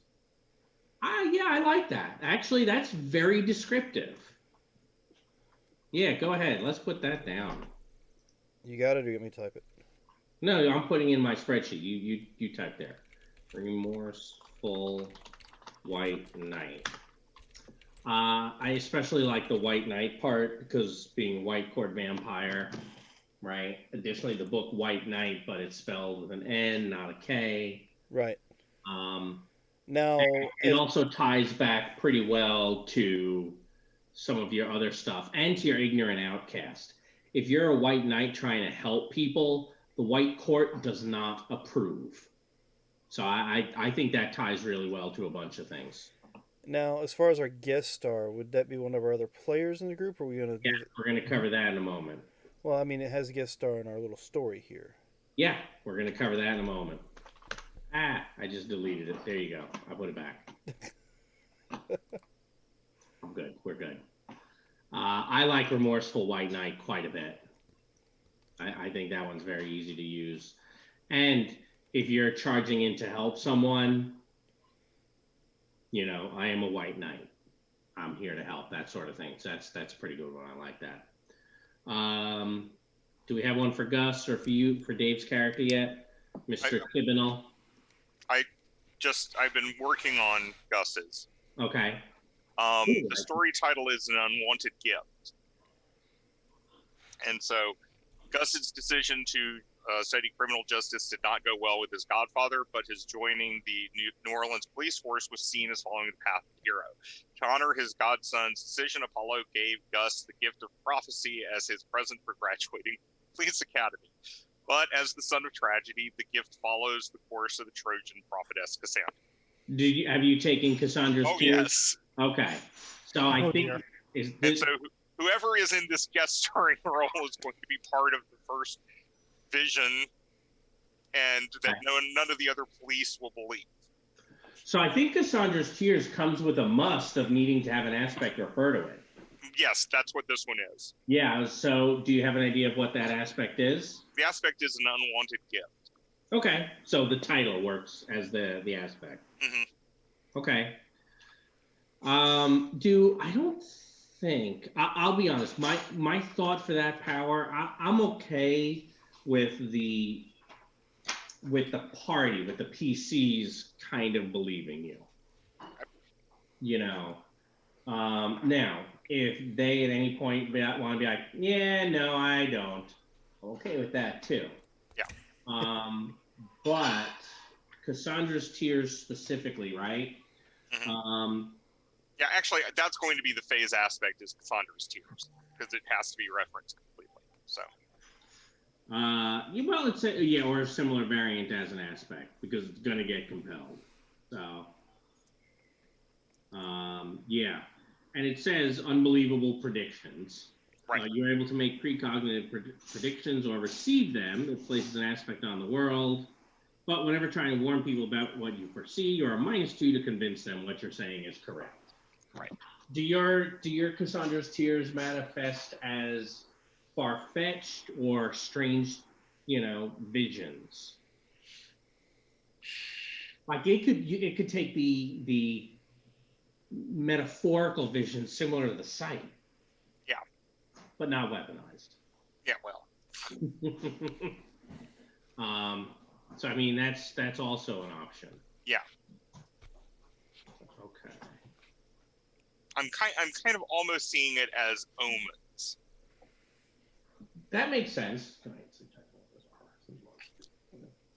Good night. Say good night to people. Good night. Good night. Hey, you know that guy, right? Yeah. Yeah, he's your brother. How would I not know my brother? I'm joking. All right. Well, technically, it's your brother's head. The way he shapes the camera, it only catches from like here up. Looks like he put him on a pike. It looks like he's just kind of slouching down in the chair. Is what's going on there? Yeah, it's fine. It's a teenager sit. Well, once it gets to be 9 o'clock, he's like, I'm almost ready for bed because he likes going to bed. So, did you want to keep an unwanted gift then, Robert, or? Well, an unwanted gift is the story's title. The phase aspect is a gift of prophecy. Gift of prophecy. Okay. I like that.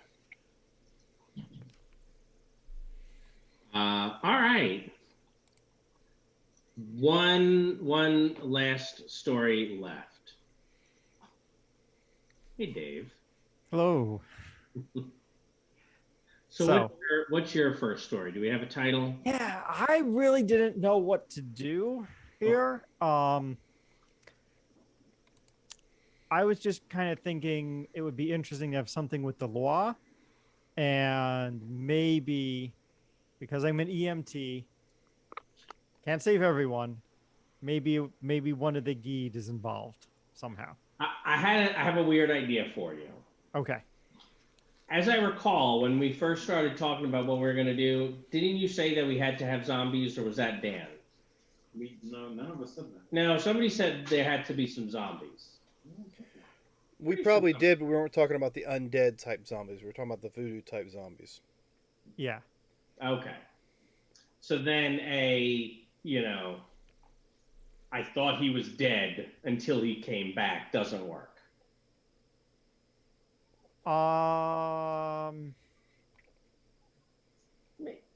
That long pause tells me it doesn't. That's fine. It's just I was thinking, in terms of, because voodoo zombies are more mind control. Right. Yeah.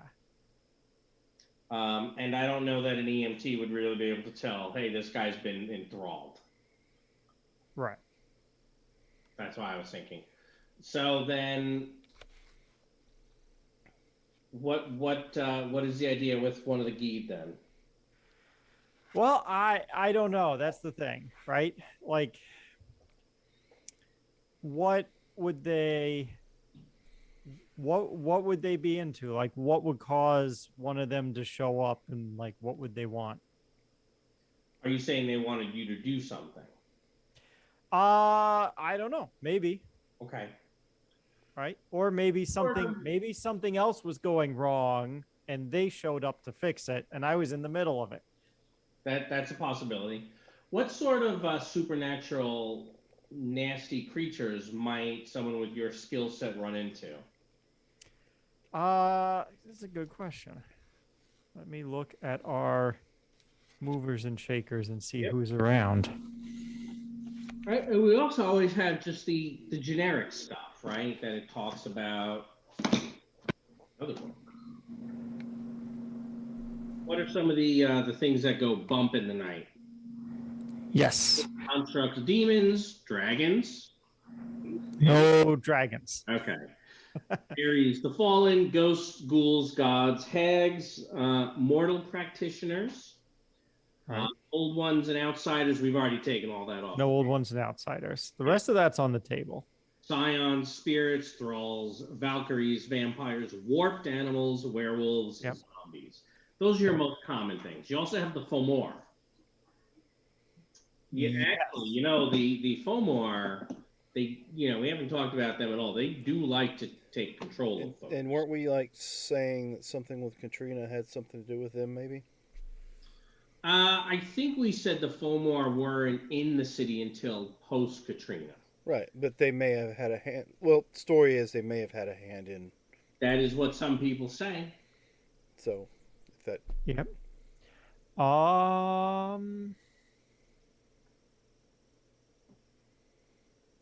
Sorry, I was just looking for the full more on our table here. I don't think the full more were on the table. They are. They are? They're so if we go look at the threat for Hidden Masters, Octreoch is the Fomor warlord. Yeah, I meant on the movers and shakers table. Yes, they are underneath the Wild Fae bottom right. Oh, okay. Yeah, Wild Fae and Fulmore. Okay, makes sense. Yeah, so something involving the Fulmore could make sense. I don't know a lot about them though. Well, that's fine. I mean, so they're basically various cast-offs of a bunch of different mythologies. Okay. And they're all assholes. Their magic tends to be chaos-based and water-based. So, and if they can find minor practitioners or people with supernatural ability who aren't really attached to various nations, those are their targets. Because they can take you, they seize you, and then they change your body to suit their needs and you become one of their servants. So for someone who hadn't made any connections and is called to help people, that's very easily yes, I had a run-in with the Fomor is absolutely something that could be on the table. Yeah, that would make sense. So maybe the Fulmore came after me. Well, you wanted to have to do with the Gi. Right. The Fomor could have been going after some voodoo practitioners, and you stepped in to help. Because you are called to help people. Yes. Okay. Right? Does that track with some of what you've talked about? It does. I'm trying to think like why am I like around? Or maybe I just was. It was just I just was in the middle of it Right. because that happens. That is a possibility, Right. but I mean, this could have also have been very shortly after Katrina, while there's still floods and stuff like that, and you're Yeah. there because you're helping, Yeah, right? And definitely. you're trying to help some folks, and there are these monsters coming out of the water at them, Right. right? That's a bit of a what the hell is that moment. Yeah. Now I don't have a lot of fighting skills to help them, Okay, what skills would you use to help them? but I got some sneaky sneak and some glamour.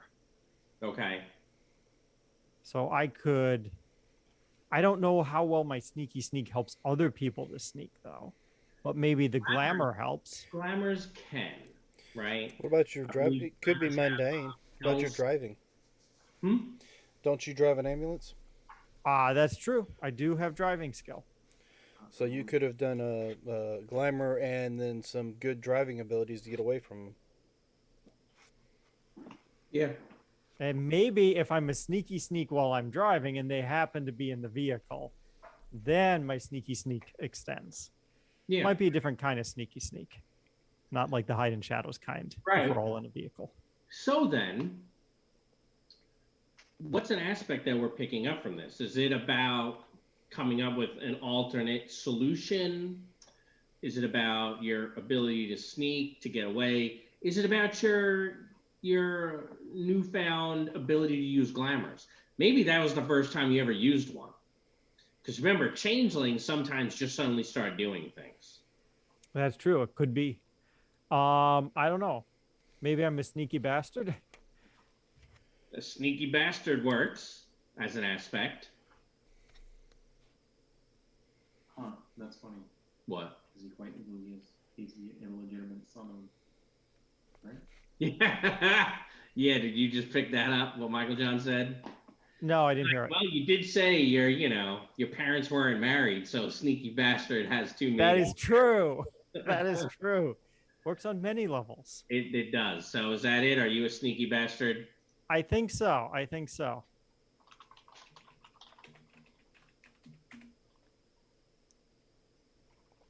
All It right. also means I don't always have to be nice just because I'm helping people Correct. and Correct. a noble changeling. Yeah, named. I am a sneaky bastard. Like you son of a bitch, you are. Yeah, absolutely. So additionally, just what's our story title here, right? Yeah. This is if we were to tie it to the Fomor, it might be tied to, the flooded, the city being flooded or something like that. Yeah. From the flood. They came from the flood. I don't know. Toad-faced henchman. Huh? Toad-faced henchman.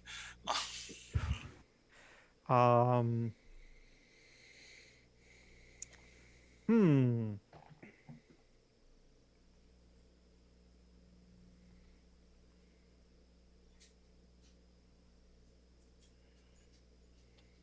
What about running from the tide or something like that? Okay. That's good. Right? As in, like, there's a tide of Fomor coming. Yeah. No, I picked up on it. Oh, okay. I was trying to figure out, is there a way to be like, oh no, it was the red tide, but we're too far away for it to be Auburn. Yeah. Or, what is it, Alabama? Yeah.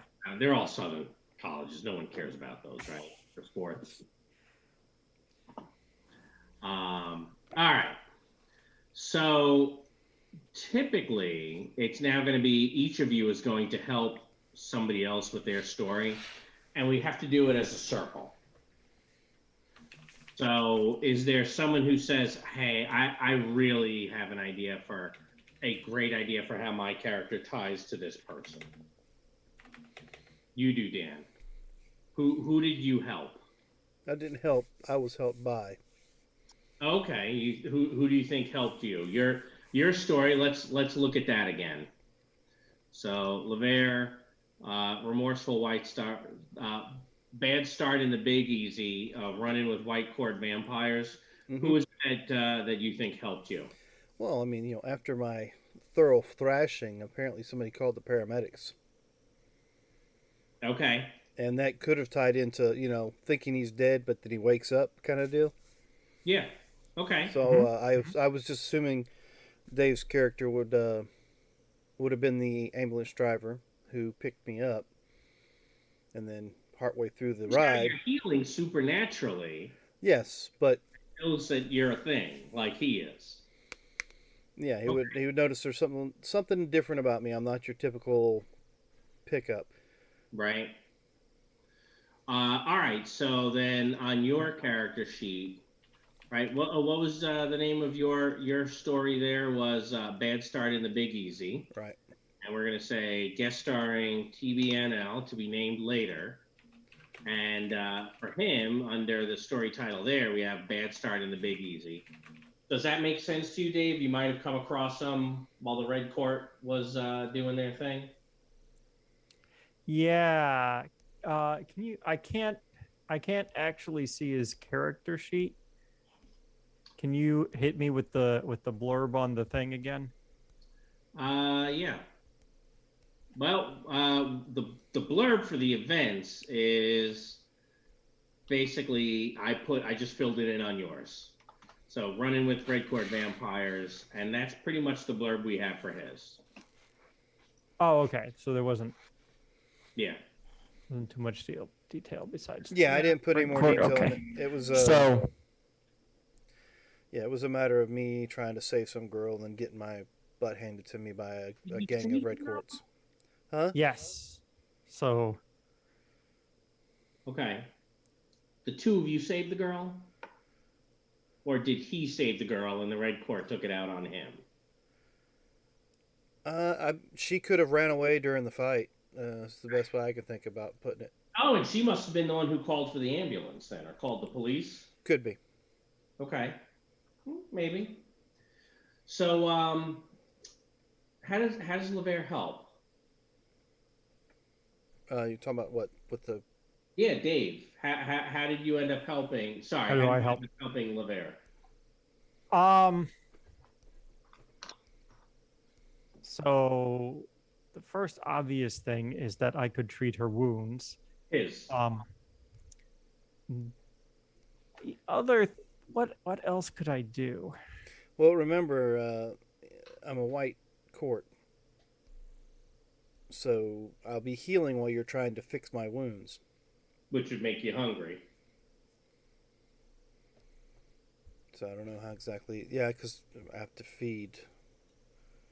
So, Okay. I mean, is there something we can put there that you assisted to keep? Because I don't know. Would you know? Your character would know some something about it, right? His lore and yours are about the same. Yeah. Okay, so you and I are pretty much both in the dark, and I barely know maybe- what I am. I definitely don't know what you. During the ambulance ride, perhaps I've unwittingly fed off of him a little, and that's where some of my healing came into play.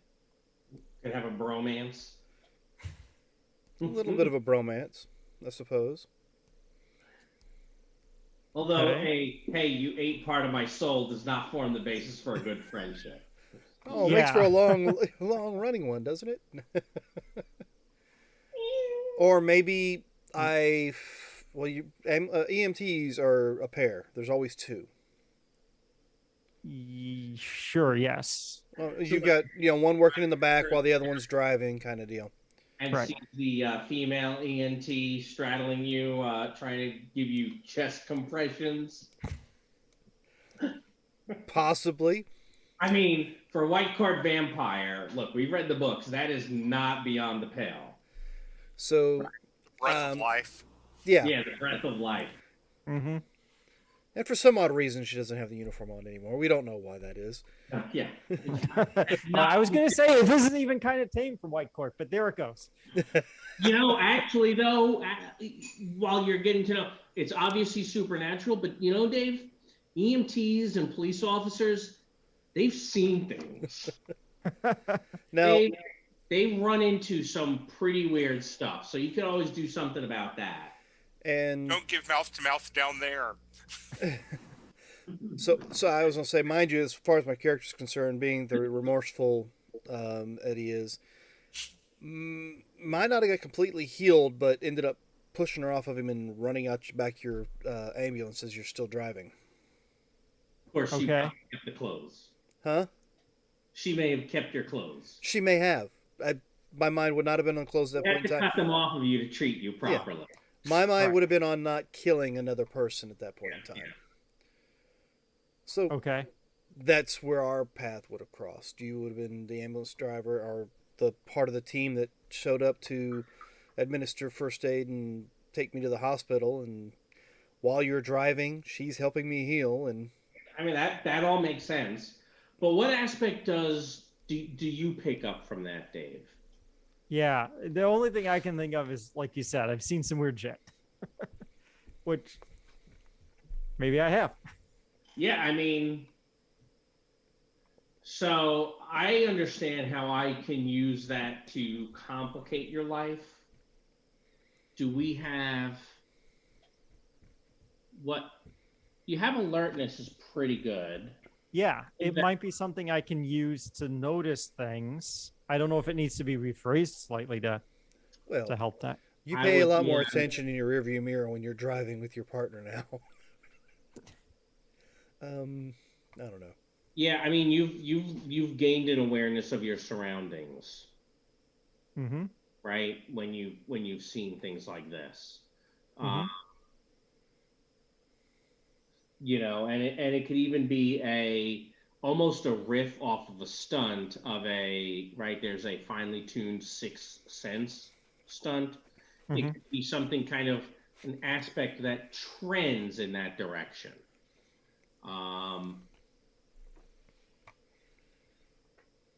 Right? Or if you wanted the Cloak of Shadows might be a little odd for a she, Mhm. the one related to summer, right? Because Winter Court is Queen of Air and Darkness. Right. You can always switch that out for one of the for a sense, right? Under creature features, there are some of the strange senses. So Mhm. you can relate it to the strange senses and then have an aspect that also ties to that. Right? So supernatural sense is usually it's something that's a little bit weird. So this says here maybe you smell hope. There's always seeing complete darkness. You know, so it could be something like that. And that run-in helped bring that ability out of now I have this ability to sense certain things. And typically the skills affected by those are alertness, lore, and investigation. Right. Um, I did like my Cloak of Shadows though. you do, okay. That was like one of the I first mean, ones it I helps was like, for the sneaky bastard. take that. I am a sneaky bastard. You are, okay. Oh, let me fix this typo. Okay. So then, do we I mean, if a sense doesn't work, is there something else then that you think it relates to? I mean, could it still apply even if it's not a supernatural sense? Yeah. Yeah. You know, like what's the what would be the right phrasing of it though? Like I've seen some stuff Yep. and maybe it could be compelled because I've seen some stuff, but I could also use it to see some stuff.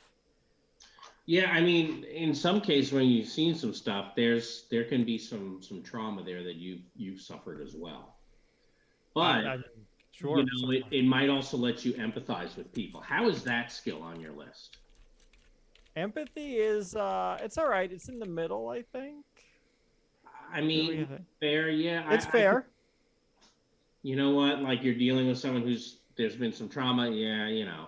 But it also can be for alertness and investigation and noticing things. So yeah. I've seen things. Yeah. You know. could work fairly well, I think. I think seen things is better than seen some stuff. Well, what do you think? I mean, if it's like seen some stuff, it kind of has the implication of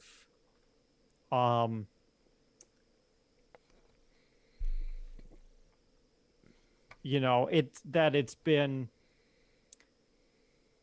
maybe unpleasant, or if not unpleasant, was just weird. Like, it's not just, I have been a sighted person my entire life. Therefore, I have I wasn't thinking that. Like, even I've seen things.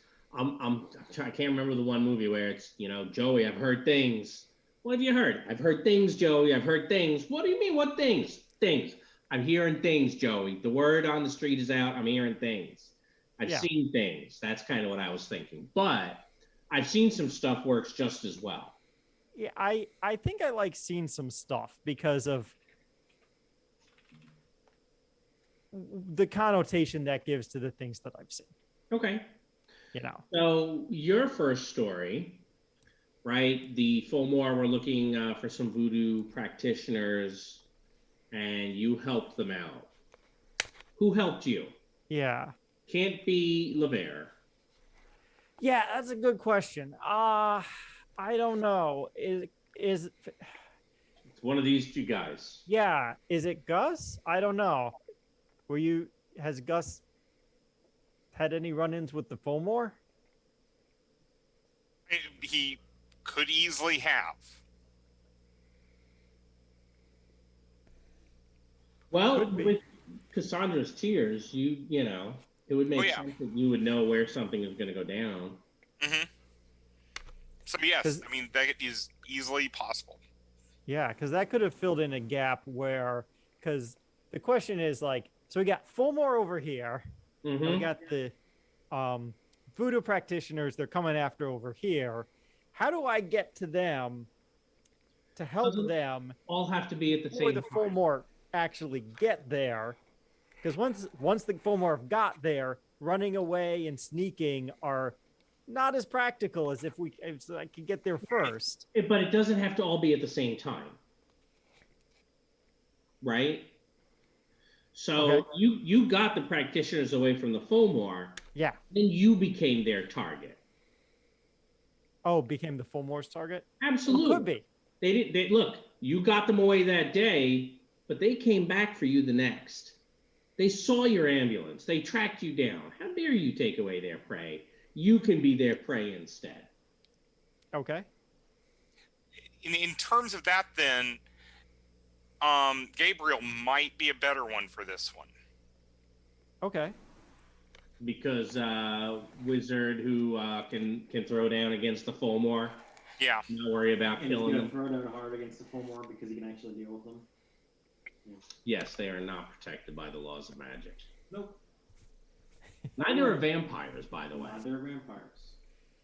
Including that one right there. I know. I don't like that one. You don't like that one? No, that's not true. I don't think I can get to know that one. I don't think you will. Based off of how things are about to develop, if you know Dave, then you don't know Dan. Yeah. All right. So we think Gabriel is the one who would have probably helped you.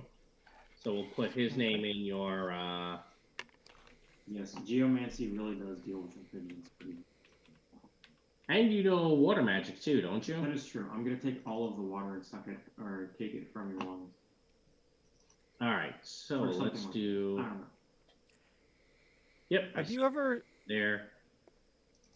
And on yours, Michael John, we go down to story title Running from the Tide. Right here. And this is going to be Dave's character. We copy his little blurb there. We'll have to add a bit more. So when the Fulmore came from him, how did you help? Well, it's really easy to kill things with magic. A little too easy. A little too easy. But he's an EMT. He needed help. Yeah. I mean, this may have happened not too far from your store. That's true. And I want to keep my store protected. Okay. I don't want police coming by. What aspect did you pick up from helping him? Probably that I'm not liked by the homeless, Okay. which makes sense.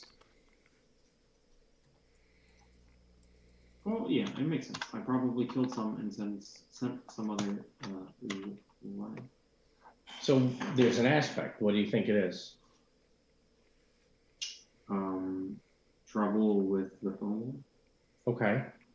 So the Fulmore practice or a hunted specific by the Fulmore. type of magic. Hunted by the Fulmore says you want them to basically. If you say hunted by the Fulmore, you guys tell me if you think I'm incorrect. He's asking for random encounters. Well, it sounds like to me. Yeah. Maybe, maybe you have a dislike for them. Maybe. Absolutely, you do. I do. I'll share a little bit about what you figured out with the Fulmore. Where are they? There they are. They're in the new book. So Fulmore have their own type of magic, which is entropomancy. So it gives them basically water and spirit and kind of chaos. Oh yeah, yeah. So that's why, especially you as a swamp mage or swamp wizard, there's enough overlap, but we do it differently enough where it's I hate you. Yeah, I don't like. I hate You're doing water magic wrong. Hunted by the more just because I'm the White Council Swamp Wizard. So they want to take you out. Probably. Because with the White Council Swamp Wizard and the fact that the magic that they do puts us at complete odds, and I've killed some of them, which probably doesn't make them any happier. Nope. I think Hunted by the Fulmore is better, or fits better than. How about if instead they put a price on your head? Sure. Uh-oh. Here's why. Right? It's not only going to be Fulmore showing up. That are always after you. Oh, so you're giving me the hunted deluxe. Deluxe. Yeah, and then it'll earn you some more points. All right, I'll put price on my head. I mean, does that work for you? Yes. And you might eventually, it might change. I like price on my head. Yeah, I mean, Han Solo didn't, but it's legit. Don't let them turn me into a rock, guys. I don't want that.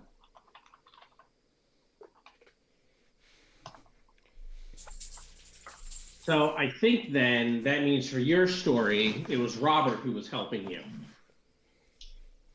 right? Yeah. Because then Dan is going to end up bringing it full circle and helping Robert. Yeah. Okay. So what was Gabriel's story called again? Let me open that up, and I can even do some copy and pasting for you if that works for you, Robert. That'll be perfect. Summer in the Bayou. Summer in the Bayou, and and that's his blurb. I put that in there as well. Okay. And we'll take your name and add that to your guest starring there. So yeah, he basically, the way Gabriel's written this, he sided with the Summer Court against his own family. Screw my family. They can go die. Uh-oh, I broke the family up. Oops. Yeah, you did. Anyway. I'm surprised you don't feel bad about that. Why would I feel bad about that? Okay. And I probably got involved because Persephone is technically an ant. Yep.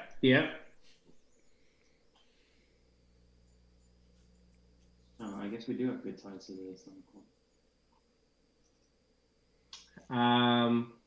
Well, I thought you said your mother's family was tied to the shifters. Yeah, no, I'm saying the group, the four of us. Oh yeah, you guys have tied yourselves to, probably the White Court, the Summer Court, the shifters more than anybody else, which is good because they're not all in the same spot on our spectrum of who's trying to do what, right? They're pretty spread out. So and you've created ties into each of them for why they might come to you and look for favors, etc. Influence. All right. So how does this help? How did this help you? I'm thinking of the aspect for this. Because summer obligations is just a little bit too much. Um, um, You're saying for you, I would yeah, agree. And as a detective, that doesn't work really well. no. But I mean, obviously, you might have shown up after the fight, That's true. right? Because of the whole other people's tragedy finds me. That's true. So there's a chance this could even have been before you were a homicide detective or something else, you know. Yeah, I was thinking this could be leading me to that. Did people die in that, whatever that issue was that went down, where your mother became a paraplegic? Probably not. Okay. She can't walk anymore. Right. She was badly injured, but she got it the worst. Probably. Okay. So there were no bodies that you had to worry about as an officer. Right. But there was definitely something going down with these families. And, you know, you might have even have seen it before it happened. Probably did. What are some of the other skills that you have? Guns, investigation, resources, weapons. Let's see how we could look at aspects that tie to your presence pretty easily.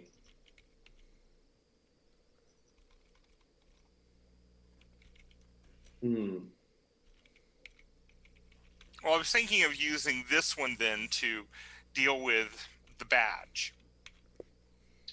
Okay, so when you showed up, you helped put a stop to things. Yeah.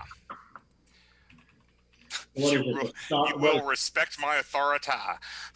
It could be that. I mean, there's also the star and crescent, right? Isn't that the shape of the badge in New Orleans? It is. What's that? No, moon and is it a moon? No, it's a star. It's a star and crescent. Yeah. It is called the Crescent City, so. Yeah, because of the way that the river curves around it. So if you go look, it is actually instead of it being a circle completely, it widens and it's not closed all the way. Okay.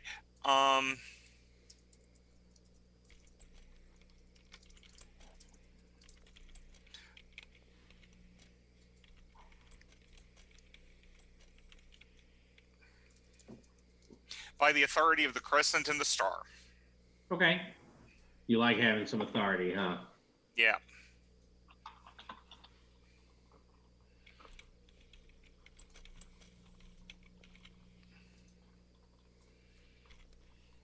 I shortened it on mine to just by the authority of the crescent and star. I figured I didn't need an extra though there. Oh, it looks like you did the same. Yes, I did. That's funny. All right. Whose did I not pick up? Price on my head. Apparently I did not get that one. Oh, I did. There it is. Okay. And finally. And I know exactly how Dan can appear in mine. Oh, okay, good. How is that? Because basically, I stumbled upon a drug depot, basically, where drugs come in and then are sent out through mules across the southeast. And basically, I was in over my head, but there was a wandering white knight that helped out. All right. So I am copying some of your blurb over there. Mm-hmm. So basically, he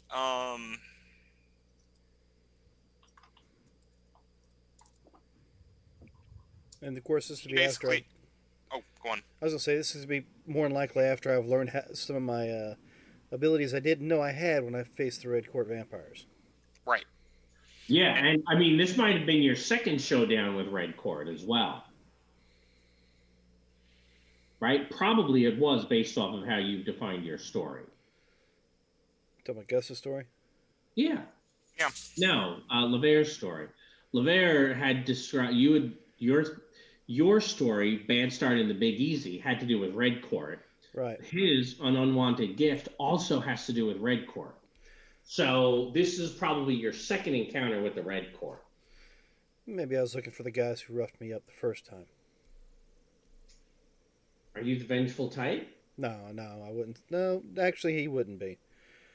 But anybody who's in trouble with the gang, I would have jumped in and assisted. Okay, because I mean, it's okay to be a remorseful white knight, but still have a dark side. You know, think Batman. Which means when something hits you and gives you stress or consequences, you can be like, I am the vengeful type. The next time you hit him back. I don't know if that played too well with going for revenge and helping a police officer out. I mean, it's interesting. And you helped him out, so he might be grateful. I don't know. Yeah. He's not going to arrest you. No. Because you didn't, right, Robert? You didn't. Right. But it doesn't have to be that if it doesn't speak to you. What does? No, that actually does speak to me as a player more than anything else I could think of. Why is that? Just because it's easy to use? I mean, I can't think of any other aspect of why I would be in that position, and wouldn't be. I don't want to do the whole white knight scenario again because then we'll be using two of the same phases. Right. So the reason I was there was to find the guys who pretty much beat me up beforehand. Now that I'm more into my abilities, to maybe get a little payback, and in the process come across Gus's issue. A little payback? Little payback. Is that the aspect? Sounds good to me. I think so. Just a little payback.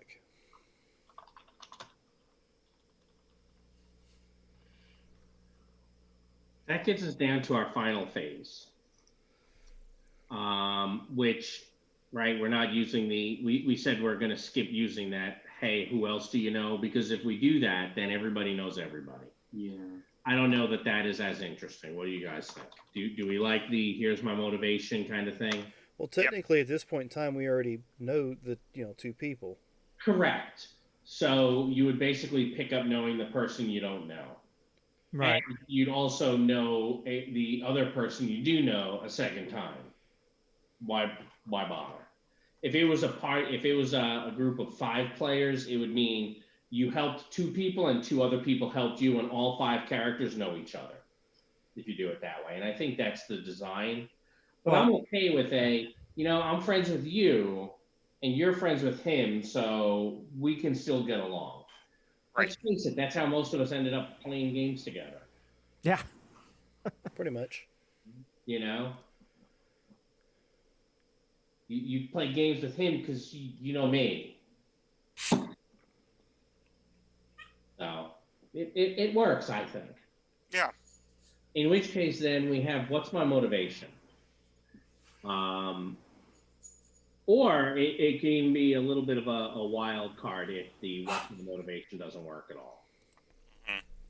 But I would suspect if you or we can try to go tie it to the city aspects. So, right, let the good times roll, culture clash, or hidden masters. We could tie to one of those 3, or we can tie to a here's what drives me. Right, there are a number of options. What works for you guys? And it doesn't have to be the same for everyone. Well, what I was thinking of for Gus is when we did the faces, I'm at odds with Baron Wayne Carter. Oh, yes, we absolutely need something about him. So, I was thinking something like on the side of the law as an aspect. Okay. I don't like that one, especially by the authority, since I just did by the authority of the Crescent and Yeah, Star. yeah, I agree. Um, It could just be a secondary trouble. Yeah. Too much red tape. Okay, I like that. Or, well, you're actually not that old. Otherwise, I'd say you could always take, I'm too old for this crap. But too much red tape, or something having to do with the city bureaucracy could be something that gets in your way. Yeah.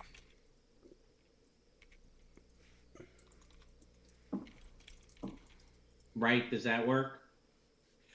And actually, I'm going to change it a little bit more. Too much red court tape. Okay. So they're a problem for you. Yeah. Okay. And did we define, I know we had said he is a corrupted, and he's involved with the Red Court and gang, so yeah. Yeah. But, that makes sense. Too much Red Court tape. Excellent. All right. Anybody else have an idea of what's maybe driving them or motivating them? A second trouble, a tie to another NPC. I'm looking here. Actually, I have something that's rolling around in my head. I'm trying to work on the wording. Oh, okay. I'm listening. Well, I'm just trying to get by. Or maybe I'm just trying to survive in this crazy world. You are, yeah. Something like that. Okay. Oh, like that's the aspect? Yeah. I was like, I don't have any yeah. long-term plans, so that's my motivation. I mean, I just see a great one coming from Let the Good Times Roll of trying to avoid snake eyes. Trying to avoid snake eyes. Let's see. Well, in terms of you haven't described your character as a gambler at all. Oh, not my character. I'm just Sure. No. Dave as a hasn't. general aspect. Yeah. Yeah. Aspect.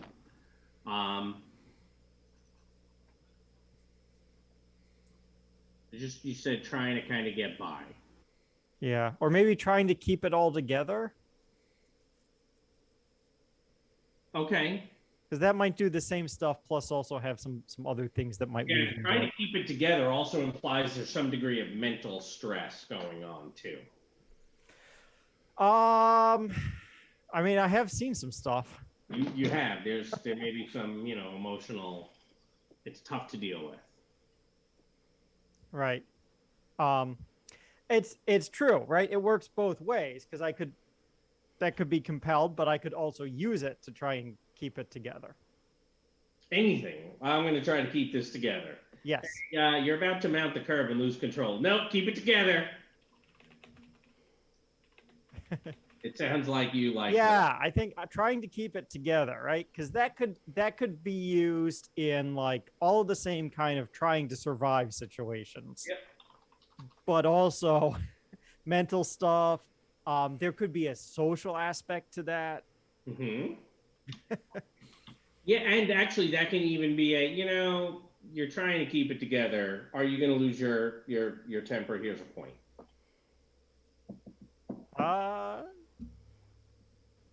Yeah, I didn't see him as particularly having a temper, but Everybody's got one. not particularly calm, just sort of average.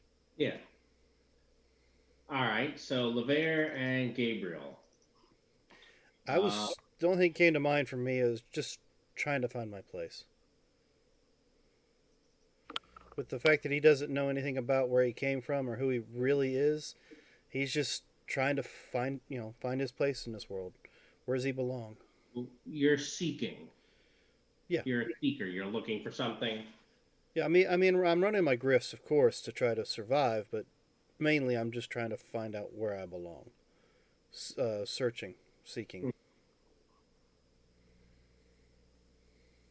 So how do we phrase that? Who am I? No. So how do you, well, for who am I, right? Just like for any aspect, how do I give you points for it? And how, sorry, there's a mosquito that got in. How do I give you points for it? And how do you spend points to use it? I don't know. That's what we want to try to do with each aspect, right? Is come up with Yeah. ways to spend points. So I'm okay with I'm trying to learn who I am type aspect. We just have to come up with how to do points. How does it help and how does it hurt?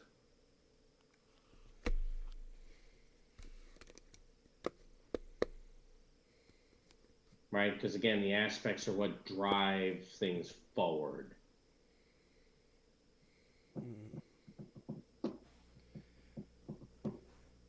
I don't know. Would there be certain situations that I might take a different approach to it? No. Okay, like what?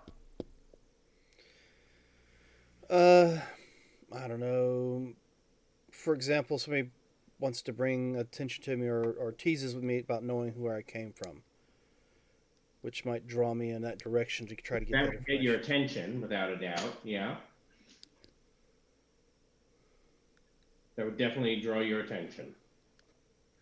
How but what's the aspect called?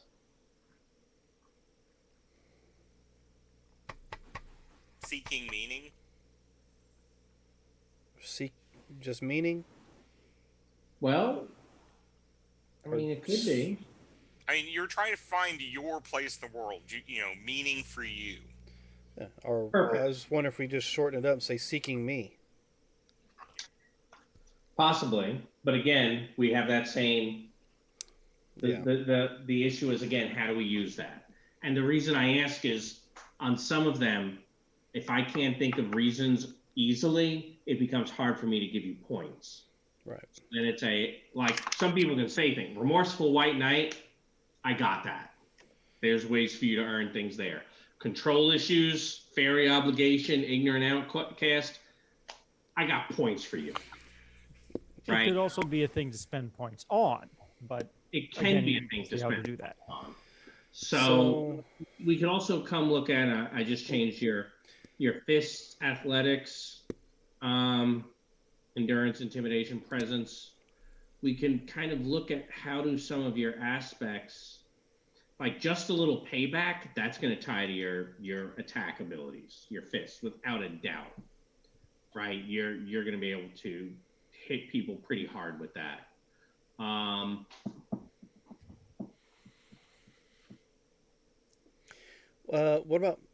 what making my way?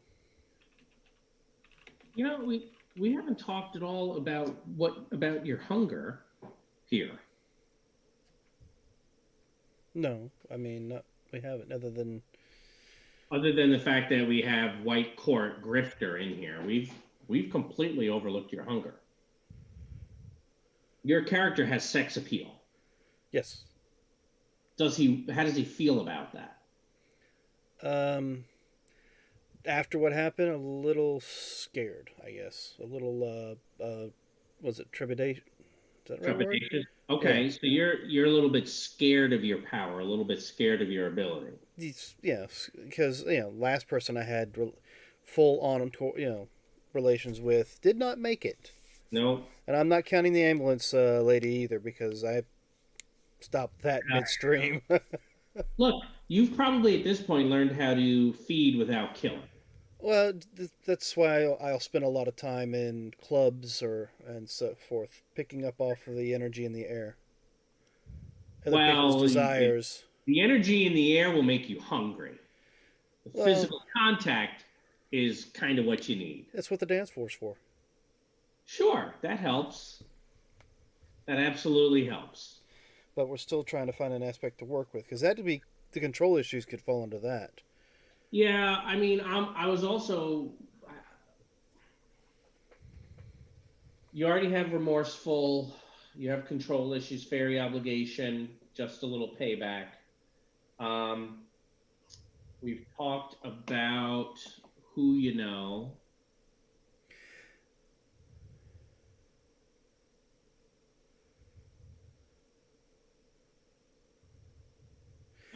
didn't know if, like I said, we haven't discussed. We've said what the player thinks might be his patronage, but we've not actually, you know, came up with it for definite. Say it again. His Oh, father. We've not your actually, you know, as yeah, because the father I was thinking about is the one who feeds on pretty much whatever. Didn't we Great say theory. that? Like I said, as a player, as a theory. I didn't know if we wanted to use that in somewhere. Yeah, again, it always comes down to what's the aspect and how do we use it, right? I don't know, impulses. Well, No, I'm thinking that's something can be developed as the game goes. I'm certain. and yeah, there's always a Rod. I got nothing now. I'm gonna wait and think about it, and it becomes obvious in the course of play. That is an option for you. Well, of course, we can also change it as well. So you don't think was it what we say it was finding me or finding meaning, or what was it we said? Look, searching for meaning, I like, right? It's similar to what Dave's trying to find a connection. Mhm. Which so I like things like that. So rumors and tidbits thrown my direction might pull me to dig deeper into certain things. Oh, you know, hey, your father might be, or hey, you might be this, or you might be connected with this group over here. So I don't know how you'd be able to do it. You know better than I do. Yeah, that's what I'm trying to think. I'm even going to see, hey, are there some aspect examples? Wow, there's a whole bunch of aspect examples here. Where do we got that? I'm looking.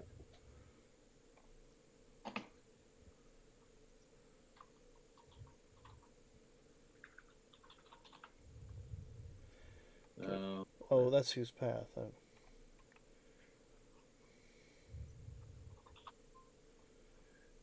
Yeah, I'm looking at some things that people have put down on here.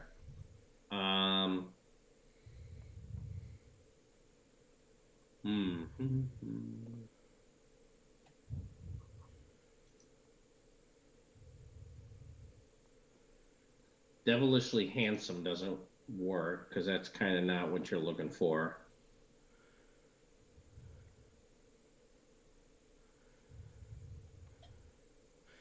What about just tying it to the let the good times roll for now? You can, right?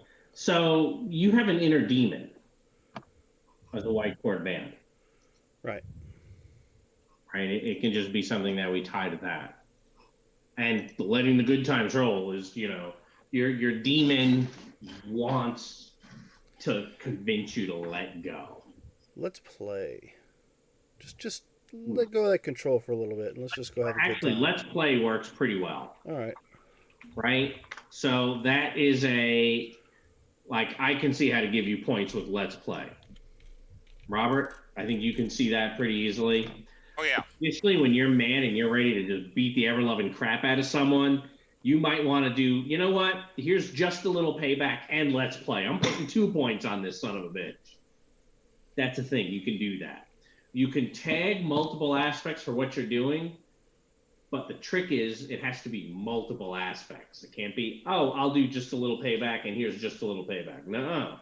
But you can tag different ones. If you can get 4 different aspects that all apply, spend the points, have your +8 or a reroll and +6 or whatever you need to do. Unfortunately, I can see the last 4 already being put together. How so, the last 4? Control issues don't necessarily mean my feeding control issues. That's true. You might actually murder somebody in combat. Mm-hmm. And go overboard. And it could be in the protection of somebody else. Yep. So throw. Well, control issues and let's play can also kind of combine for. Well, I was actually thinking the control issues are most for White Knight, just a little payback, and then let's play. All of them. It creates a vision of who your character is. He's very conflicted. right? Nice guy, but just doesn't really know where he belongs. And that's it. He's conflicted because he doesn't know his place. It makes sense. For someone who doesn't know their place, who they are, what they are, they would be conflicted. I have these desires and urges which feel very, very natural. I don't want to act on them because I've been told that I shouldn't. What do I do? Right? Mm-hmm. Definitely an inner conflict there that you're going to have to work out over the course of playing. Right? And who knows how that's going to work out. Or if it does. Yeah, it may not. All right. So I think we have. So you are naming yours, Michael John, after a stunt. It looks like. Oh, is that a stunt? Almost. So ever-present third eye. Right. The thing was that. Hey, here's a point. Open an eye. Uh-oh. I can compel that crap out of that. Oh yeah, you can. But I can also do more than that. So I do like what Robert wrote for weaponizing the site. I'm pretty sure I'm going to totally do that. Okay. But the ever-present third eye also means that when you've seen something terrible, I can compel it later on. Oh yeah, you just happen to have this hiccup in your thought, and I could show you one of the Dresden books where it kind of happens, and he almost drives his car into a telephone pole. Because, oops, I shouldn't have looked at that. Yeah, and that I can shouldn't totally have happen. thought about looking at that. And that can totally happen. Okay. I like the something just happened and I have no control over it. And it's just like, ugh. Which plays into the oops. Anyway. Okay.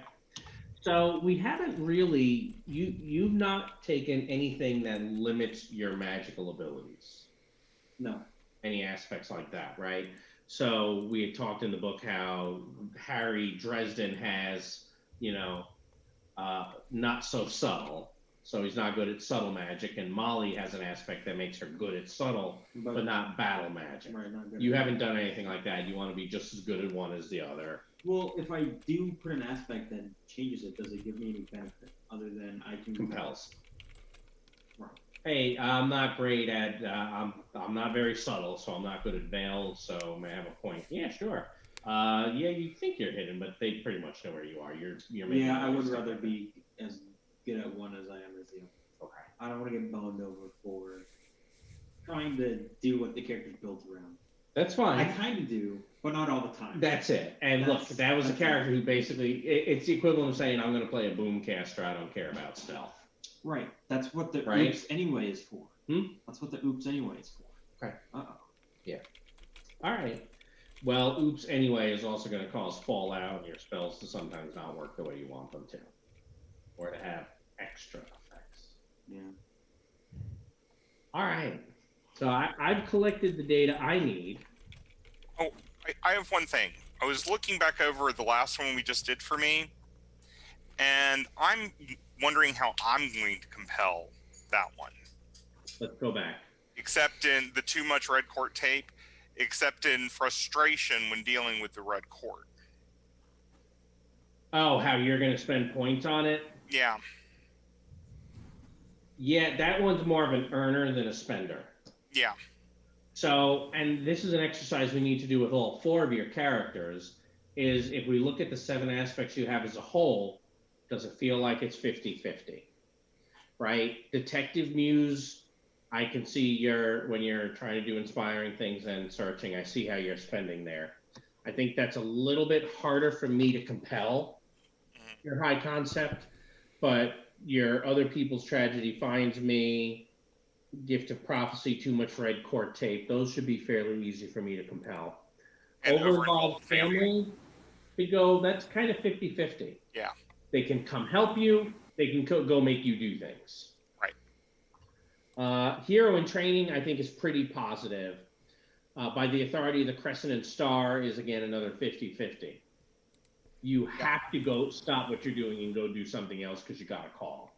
So that one, the too much red court tape does kind of balance out the detective muse. I think so. I think that one's an earner, not a spender. Gotcha. And again, with too much red court, right? We know what they're doing.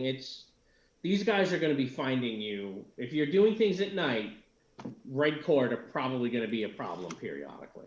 Yeah. Now, here's the question: are you guys killing red cord vampires when you find them, or is it just are there just arguments and scuffles? I don't think I'm going out and killing red cord vampires. I'm not a vampire hunter. Right. I'm thinking it's more I'm arresting people that they're going to get out. Okay. And the reason I was asking was from their like Dan's stories. No one's had a fatal encounter with the red cord, meaning you guys haven't killed any of them. So it doesn't mean that they're trying to murder you. Right. Right? Because that's a different issue. If they murder one of you guys, well, if they murder him, right? He's White Council, that's a problem. If they go after you, Robert, that's a problem with the Summer Court. Yeah. There could even be problems if they go after LeVere. Dave, you're boned. Sorry, Dave. Your friend's close, right? But that's it. They have reasons not to kill people. Right. They don't really have any reason to kill me. No, they don't. All I did was show up with an ambulance to help somebody who was hurt. Other than the fact that you're, tasty. I mean, granted. Yeah. So I feel pretty good that yours are 50-50. I want to move over to here, Dave, and look at yours, right? I was just looking at mine. I'm feeling pretty good about it. Yep, I can see definitely in the middle of it. Looking for connections, I kind of see as a little bit investigative, call to help people. Mm-hmm. Sneaky Basher will tie in. Oh, excuse me, to you trying to do some sneaky things. Yeah, I mean, I think I can use all of them except for the trouble, and I think you can compel all but like one or two. So which ones are hard for me to compel? I don't know if you would compel Sneaky Bastard. Sure, if I don't want someone to trust you. Okay. Trying to say he's shifty and we don't trust him. You're trying to win someone over. No, he looks at you and he's like, he's looking at you like you're a sneaky bastard. Here you go. Okay. You're giving off that vibe. So yeah, that one I absolutely. All right, you could probably compel all of them then. Yeah, I think if we I feel like you're leaning like 55-45 in terms of easier to earn. Not a bad thing, right? You say that, but I don't know. It might be closer to 50-50. I see a lot of these being usable. And that's it. You have to figure out how to use them. I have to figure out how I'm going to use them against you. So if we both feel that, I have opportunity, then it should be okay, right? Yeah. My trouble is the only one I'm looking at that, I don't see a way I can use that. And that's fine because it's my trouble. You might at some point, for some bizarre reason, want to be in the middle of it all. That's true. That's true. Don't know what the reason is, but when the day comes and you want to be there, you can be there. That's true. You won't like it when you get there, but you can be there. Yes. But there's a lot of times I could be called to help people that will get me there as well. Yep, absolutely will. Oh, excuse me. All right. So, White Council Swamp Wizard, we've defined. So, White Council brings obligations. The swamp is quite clear. It speaks to your power. So, when you're using the evocation stuff that's tied to the swamp, it should be pretty easy. Oops, anyway. I'm just going to make that lets me make anything I want hard on you. Yeah. You're okay with that. Mm-hmm. Okay. How many points are you going to give me? You're screwing me, but you're giving me points for screwing me. So. Yep. Family problems. Yep. That's, that's pretty clear. Occult shop owner. So that one is going, again, you have to go tend to the shop, or there's problems at the store, etc. Or something that we get involved in can wash back on the, Yeah. Yep, Summer Train Geomancer, Price on your head, and your ever-present third eye. I can see ways to compel. Can you see ways that you can spend points on them? Okay. Yes. Right. Pretty much anytime you're casting a spell, your White Council Swamp Wizard can be used. When you're doing Thaumaturgy, Occult Shop Owner can be used. When you're doing Earth Magic, your Summer Train Geomancer can be used. Right. Yep. Those three are pretty easy for you to use. Ever-present third eye. No, I'll give you this point, and instead of using my action, to open up the fight, I'll give you this point and I'll do it.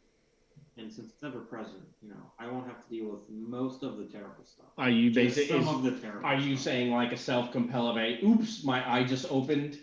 No, it's kind of always slightly open. I'm gonna open it wider, see what this thing is. Who's asking for trouble? I see no way this could ever go wrong. I definitely don't have personal experience. Like all 4 or 5 of your points. And then all the other players, you're like, best points I ever spent. Everybody else's eyes do this. Great. Pro tip, do not look at a dragon. Yes, do not open your sight to look at a dragon. Michael John, what is your resources? 3. 3. Okay, I'm trying to decide where my resources are going to be because I'm thinking he lives in his uncle's house in New Orleans, but because he does come from Mardi Gras. But I'm just trying to figure out where I want the resources to be. So. Yeah, I think Dan's probably one of the few white court that doesn't have resources. I've got average on the resources right now. I stand by my statement. Yep. All right, so your aspects. Do you see ways that you're able to use these to give yourself +2 on your skills that you have? Me? Yeah. I can see it. Different situations. Payback, let's play. Very much for the fists. I can see ways to use them against you, but it has to be easy for you to use them. Because it's not like when we play Torg and it's just oh yeah, I said I support him, here's a card. The aspect has to tie to the story. That's why I can see me using a few of these. I'm in different situations. Okay. Weapons, might, fists. A couple of the other skills might come into play for like the obligation or the remorseful white knight. But yeah. Okay. And that may change as we play because I think it's probably likely that a couple of them will, to be honest. I think right now it's definitely leaning more towards I'm giving you points than 50-50. But I think we'll have to figure that out. You basically wanted to build a very tragic character. Yes. And the aspects are tragic character aspects. Right. Which is exactly why my character would be attracted to him. Yeah, that makes a ton of sense. Yeah. Do you go out and look for the people who've had tragedy? Huh. You'd be great, cool. Interesting. Well, no, I mean, it's like I get called onto a case. Yeah, that too. All right, so I think we've got all that settled. Do we need to talk about any of the supernatural abilities or skills? Kind of review those real quick for anybody. I think looking at yours, Robert, you have all your skill points spent. Ooh, 3 adjusted refresh. Very nice. Yep. I'm trying to keep it there. That's your goal, is to have those 3 points? Yeah. All right, well, I'll go ahead and get you ready for when we play there. I would like to see the write-up for Inspire Creativity. And marked by power, I want to make sure we get to use that. Right. That one, I think, is usually going to be you kind of, for lack of a better word, swinging your dick. Right. I mean, he's the detective, so it applies, right? That's what you're going in and doing with marked by power when you're dealing with, non-muggles. Muggles, here's my badge. Non-muggles, you know who I am, right? I think that's what you're thinking. Yeah. Okay. No, I have no clue who you are. Yeah, that's the issue with some of those guys. Dan, looks like Normal dude. you said adjusted refresh is 1, which means you'll only start with 1 fate point, not 3. So I will help you out. Here you go. Yeah, those are according to the build-up. These are all the abilities I'm supposed to have. So Yeah. Yeah, you and Michael John both kind of have the here. If you're going to be this thing, you have to have all of this. right now, the only thing I didn't do is I didn't adjust the additional notes down at the bottom for my skills. So I need to figure that out. What do you mean? Well, my fist weapons 2, oak cane 3. Weapon 3? Yeah, that's what that should be. Oh, they're fine Well, the way they are. the oak cane said it was what, a weapon 1, or did it say weapon 3 in the book? I think you found that. I never found where weapons or anything was at in the book. Okay. So we'll take a look real quick at that. That's going to be under Which book is that in? the main book, Right. Your Story. It's going to be about page 198, almost around page 200. I forgot to even add those type things. Where do you add that on this? Honestly, I think you got to put it in the additional notes section next to the ladder, bottom right of the character. Okay. Right, Michael John, though, he gets a whole nother spellcasting sheet that he needs to keep track of. Yeah. What page do you say the equipment would be on? I can't remember it. I'm looking for it. There it is, 202. So your cane is kind of more of, right, swords, baseball bats, batons, most pistols.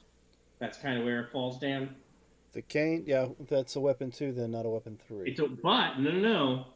But you have superhuman strength, inhuman strength, right? Yes, I got human strength. So I think that gives you you're +2 to damage.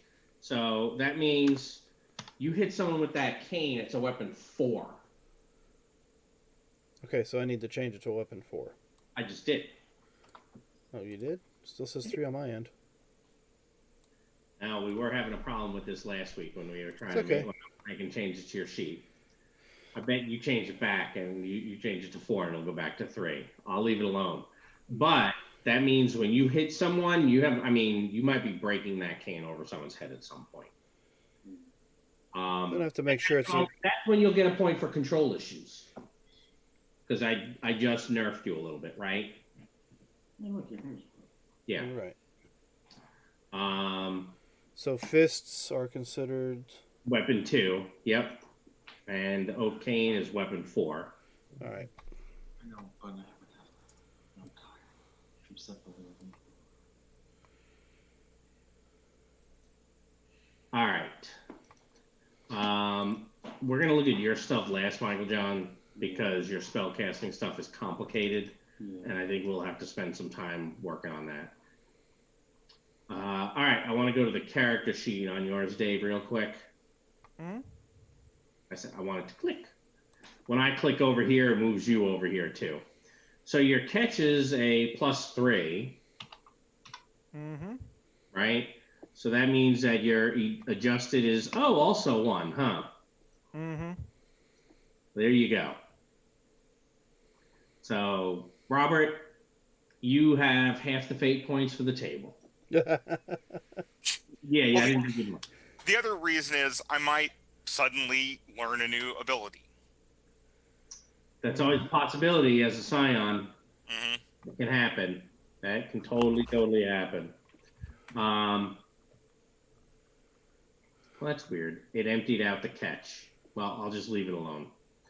All right. In terms of your skills, Dave, you've played before. I don't think you have any questions as to the mechanics of any of what you got. No, I pretty much got it. Yeah. And I'm the just ones that you researching have, my- I've seen a my bunch character. of them. I do like to roll athletics for initiative.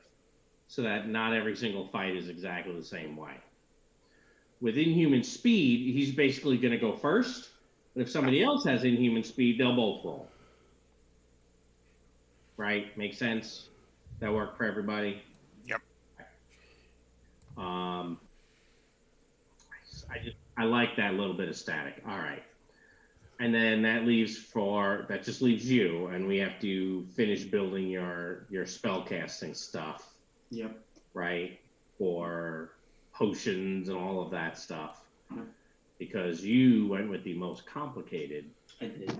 But look, playing Dresden Files without a wizard or without a spellcaster is the hardest way to play the game. Without a doubt. It's the versatility of having a spellcaster is really important here. All right, so it is 20 after 10. I know we have a little bit more that we need to cover. Like Dave, you need to work on your name. We need to pick up a couple of images for folks. I'll make it right once everyone has an image.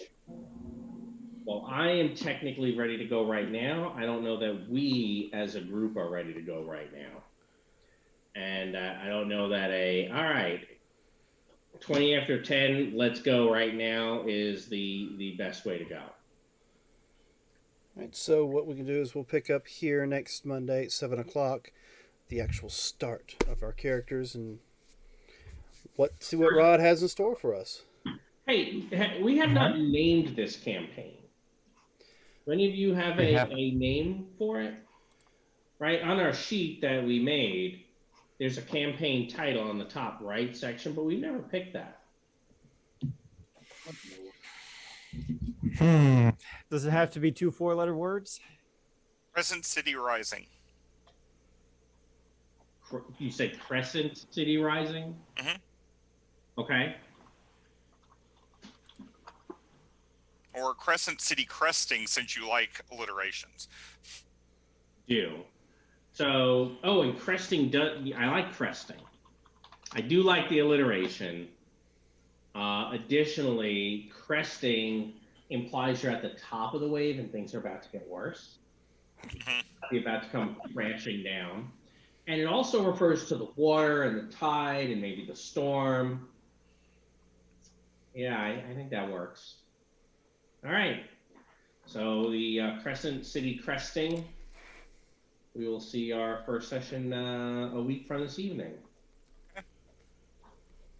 Finish up a little bit early. We'll let you sleep before your test tomorrow. Good luck on your test tomorrow. I should do very well.